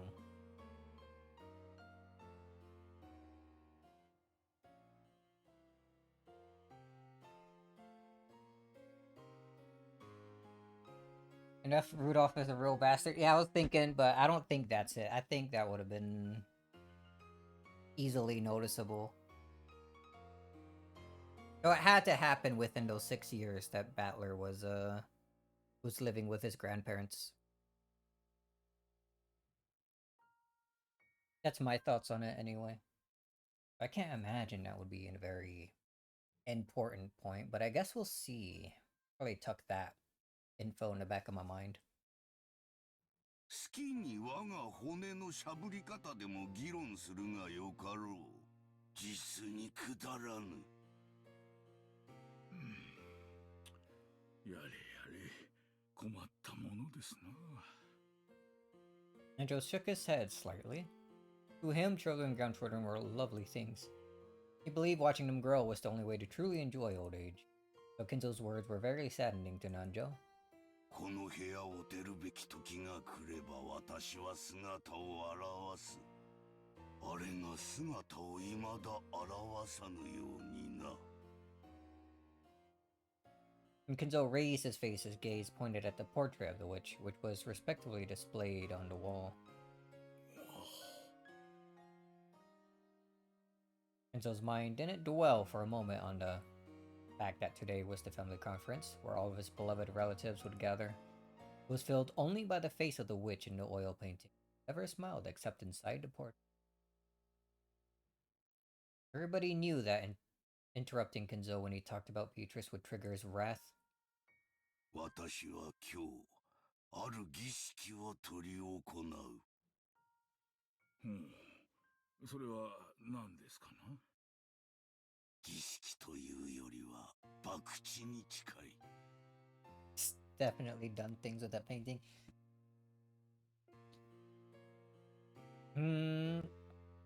Maybe. Respectfully, of course. Ah, of course. なぜなら、リスクを負わぬ魔法に奇跡は宿らぬからだ。It's a good reason his door auto looks. It's not to keep anyone like out, because he doesn't want to be bothered. Well, in a way.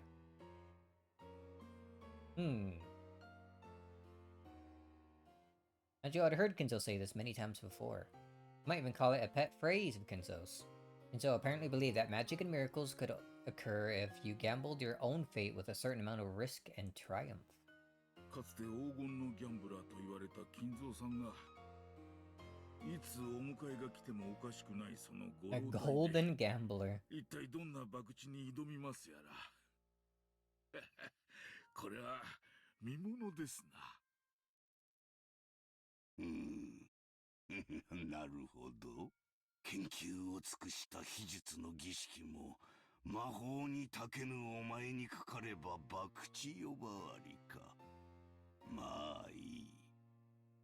奇跡を信じる私が勝てば、お前の目には水郷にしか見えなかったであろう我が研究のすべてがこの日に結実したことをはっきりと理解できるだろう。お前が勝てば見たままの通りいつ迎えが来てもおかしくない年寄りの水郷に終わるだけだ。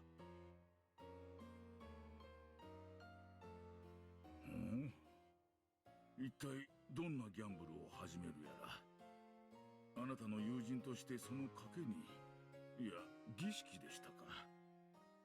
その儀式にあなたが勝てるよう心からお祈りするだけです。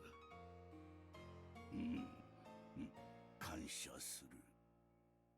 そういえば金蔵さん、今年の親族会議には懐かしい客がおられるそうですな。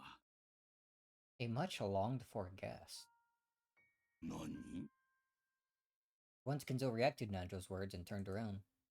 ほら、あルドルフさんのところのバトラ君です。6年ぶりにおいでになるそうじゃありませんか。He doesn't care about that. なんだ、バトラか。6年ぶり程度の客人など、懐かしいなどと呼びはせぬ。After hearing Battler's name and making a disappointed and ill-humored expression, Kenzo turned his back again. 金蔵さんにとっての6年など、この部屋で研究に没頭すれば、あっという間のことでしょうからな。Thought Nanjo was gonna say something interesting.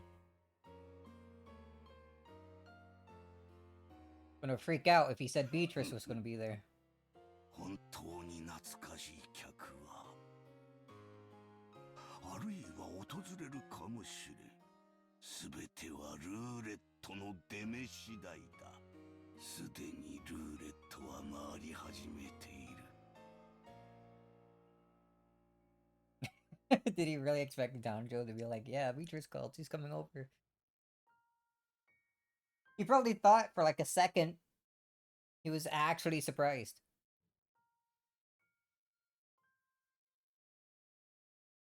ルージュか、ノワールか。It'll be zero. 今宵、ルーレットがどんな奇跡を見せてくれるのか楽しませてもらおうではないか。配当は大きいぞ。そして負ける気はせぬ。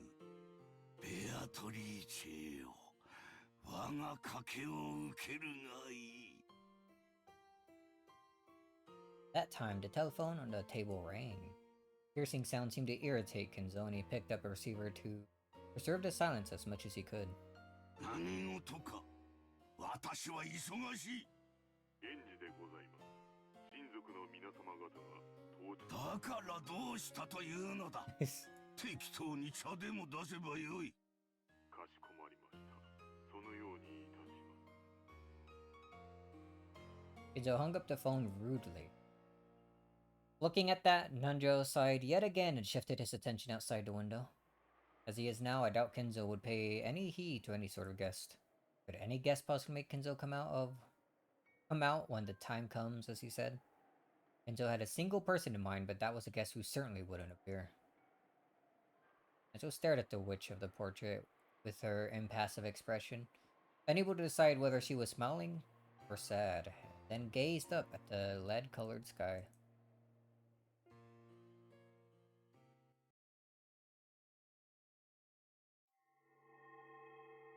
Butterflies. Oh? It's not the tea party again. What's going on? Welcome back to Rokonjima. We hope you enjoy your stay and also survive. So, are all the pieces in place? Shall we line them up again and start a new game? 何か問題は？ねえよ。The witch looked at him challengingly while elegantly smoking her pipe. And Battler? He just really shrugged his shoulders as if he didn't care what she did. He didn't meet her eyes.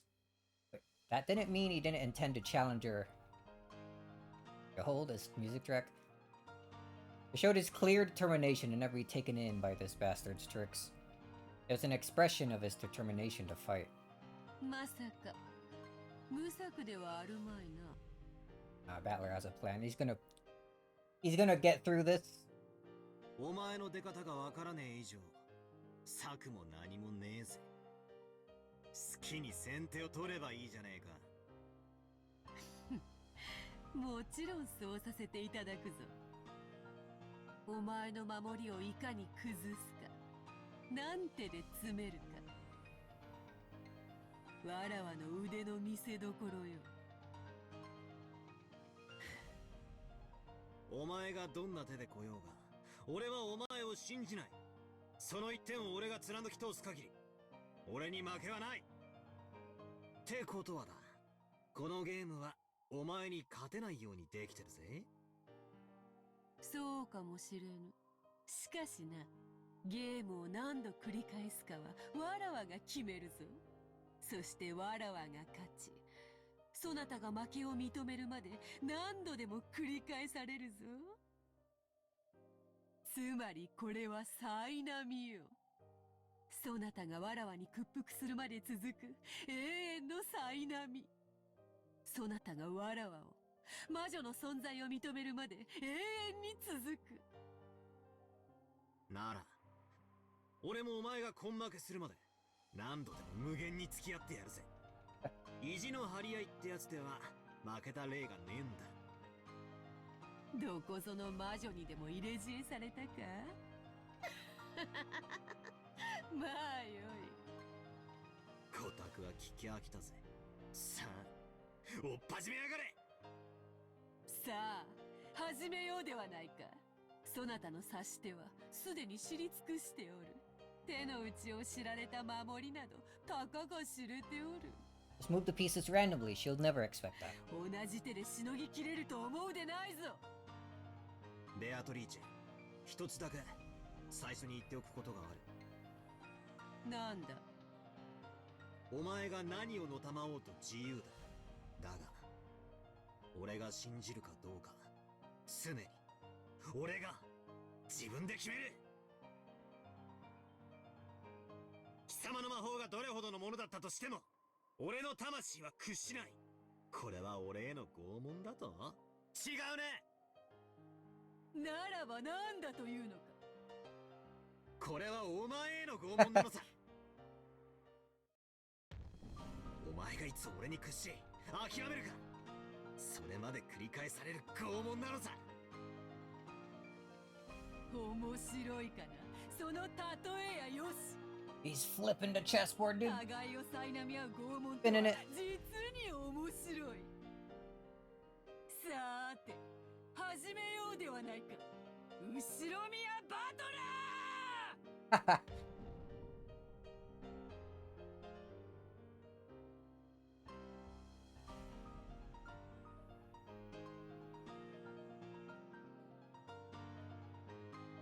Battler is base, dude.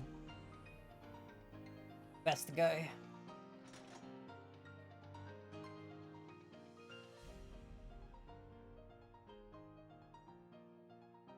Is 9.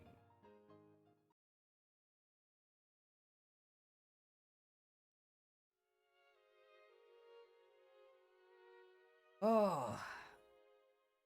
And then back to the Rose Garden. I'm wondering if this is a good stopping point. Since it's been about 4 hours now, almost. Over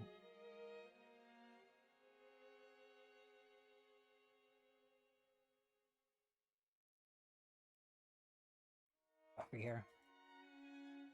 Should I try going for a few more hours, or should this be it? I might actually just stream more tomorrow.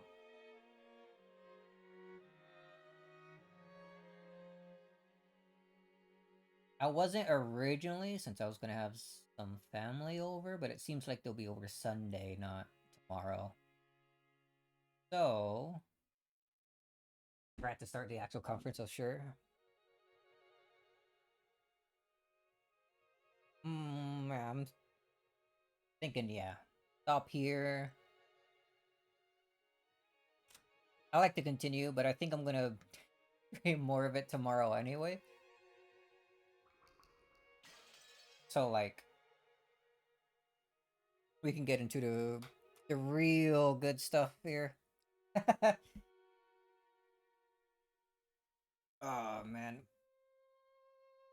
So I guess the beginning of episode 2 here was just a bit more info and setup.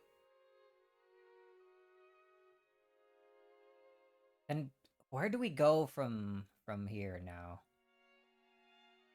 It has to be the same events from different perspectives, right?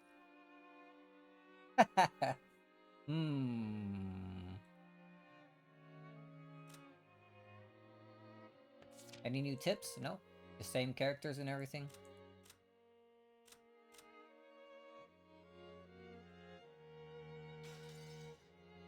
Who knows? Yeah. And Darnito knows. He plays this game all the time. He can't stop. But right. Guess we'll end here for today and then play like another 4 or 5. Try going for a bit longer tomorrow. Weekend and all that. I feel like we're making decent progress, probably. Actually, I wonder, how many hours do I got in our team?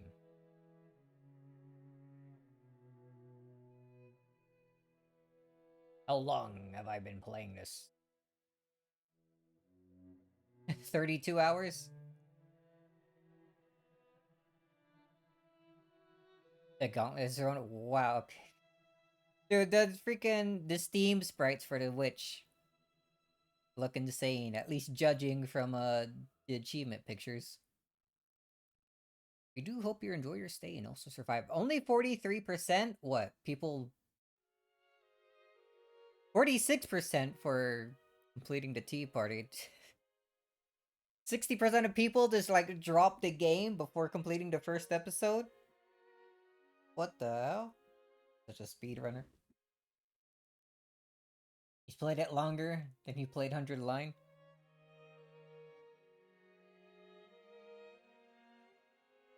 thinking of. I kind of want to play 100 Line on stream, but I'm pretty far into it, so it feels weird to just suddenly start streaming it like midway into the game, even a little further than midway. So do a lot of people hate the start of episode 2? Love stories are icky to them. It's a bit strange at first, but I do like the extra bit of info we do get. Although I'm unsure how much of it would actually matter. I'm trying to think of the right word there.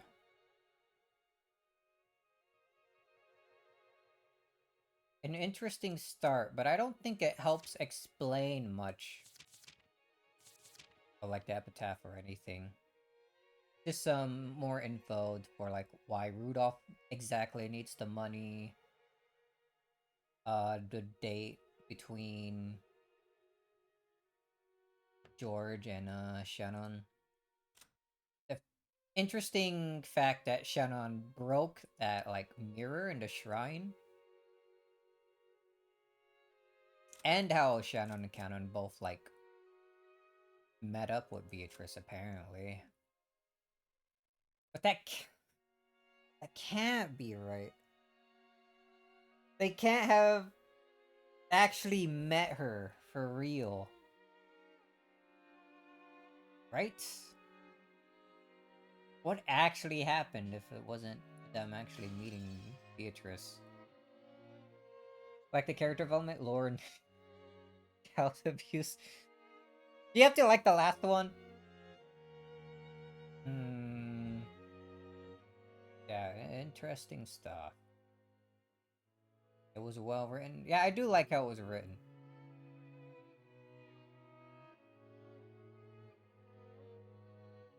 Maybe not the child abuse.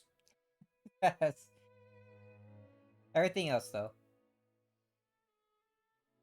Which makes sense because Ryukishi was apparently a social worker. A social worker? Really?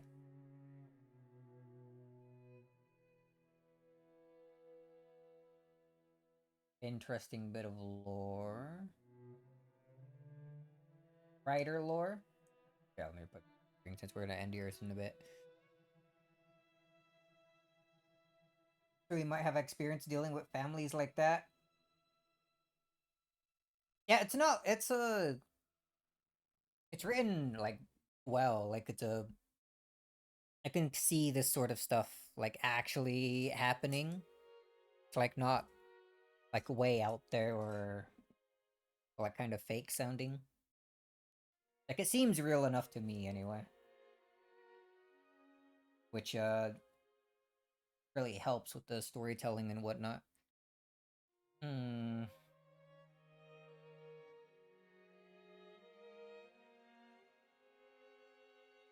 I'm thinking more about how the story could go from here. How do you explain everything? I guess like I said earlier, we don't got really much any new info to help. Yeah, to help explain like how things went down. I guess we'll start getting into that tomorrow if I do end up streaming. We'll see if I can wake up early again and be all nice and energized. So far, it's interesting. I know I said I'd watch Joe play through episode 2 after I fully got through it, but I'm wondering how I'm like getting more and more curious what his thoughts on the start of this episode like have been. Because I was downright like completely confused for a long while there. 12-hour Umineko stream to the end of episode 2. I don't know if I can do that. I say that, and then we had streams before where we played like freaking Monster Hunter and what else? Like Power World and stuff for like 10, 12 hours. More like around 8, 10 hours. So it's not out of the realm of possibility, but It's also not like 12 hours of straight reading. I don't know if I could handle that much. I already start messing up my words and reading comprehension, like, it's just a few hours in. I'm not used to it, man. I'm used to just playing game and being dumb. Thinking of playing game. Man, I'm thinking of future games again. Like, there's all that, like, Switch stuff. But there's also, like... Man, I am interested in Borderlands 4. That ain't till, like, September, though, so I guess... Guess I don't have to worry about that for a while.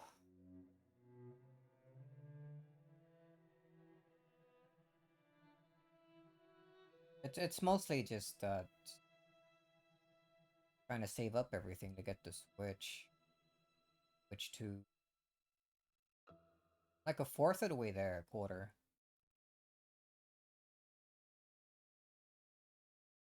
Long, wow. Anything else besides that, though? I don't think there's any games coming out in the near future.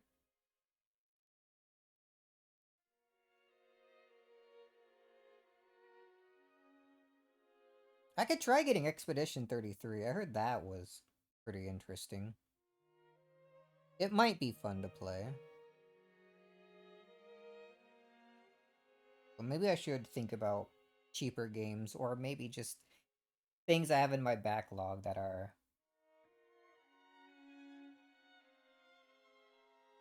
backlog that are, I haven't played yet. But there's still a few things. Forgot about Deltarune? I did not forget about Deltarune. Speaking of, hold on. How much was Deltarune supposed to be? Can I, like, already pay for it? Like, pre-purchase it? I don't think so. I think it would probably be something...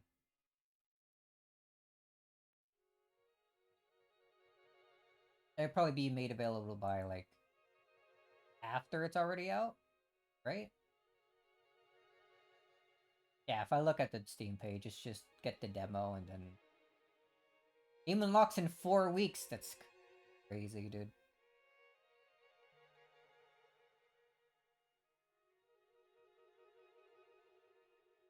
Four weeks.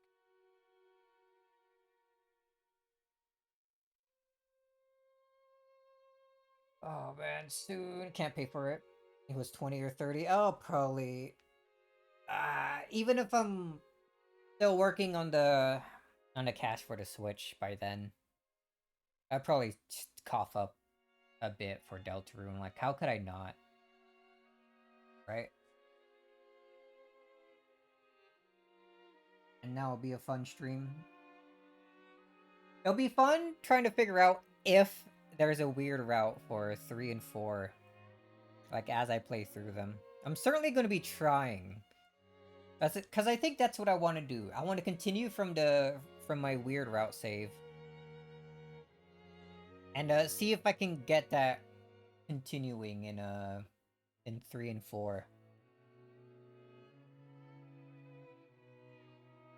I just gotta think of how Toby might hide something like that. Because in Chapter 2, it was getting Noelle and then intentionally backtracking when there was, like, pretty much no reason to. Right? And you needed to specifically use Noelle to freeze the enemy so they wouldn't run away. There's gotta be something similar to that. To continue weird routes, right? Can't use the loaded disc anywhere till it's dead, do you? Hmm.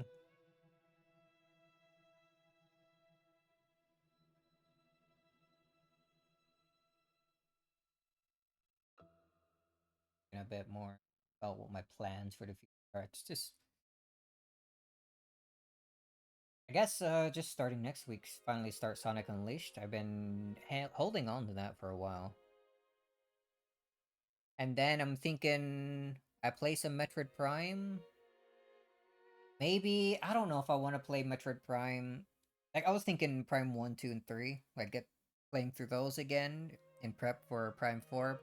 But I don't even know if I would even get to, or get Prime 4, like, at all, like, in a timely fashion. Like, again, it probably won't be until, like, the end of the year, most likely, with the way things are going. And who knows if I'd even be able to find, like, a Switch by that point. Like, if it might be, like, or a Switch 2 by that point. It might be another Switch 1 situation where they're just sold out everywhere or something.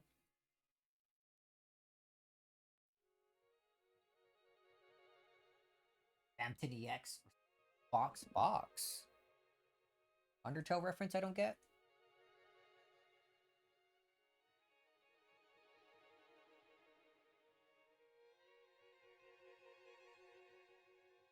What else? If not Metroid Prime, I guess I could play 100 line on stream. Although it wouldn't be a fresh playthrough where I'm at the start, since I was originally playing that on my own. I was gonna think of continuing it like that. But I mean, if I'm gonna play a lot of it anyway, maybe even if it's a bit weird, just might as well play it on stream. Got no other ideas. Add Metaton's box form before becoming EX. Box. Maybe I should play Undertale.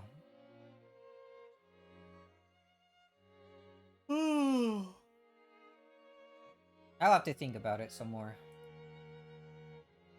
Would be fun. Yeah.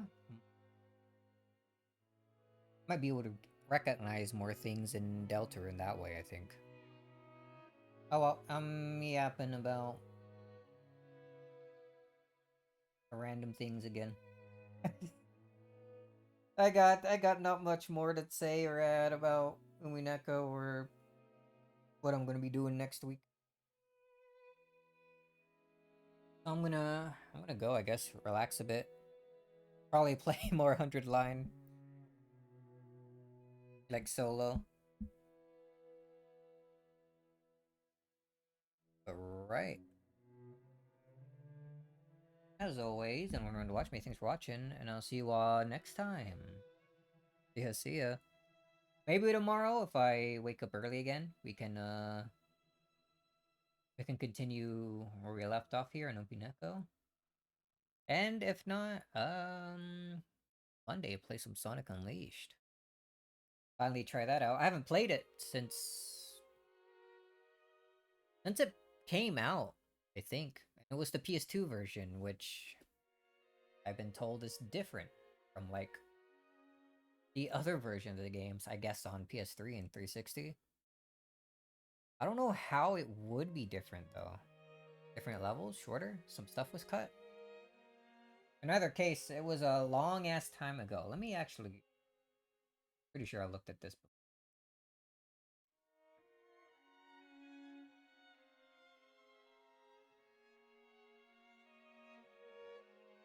State 2008. Holy.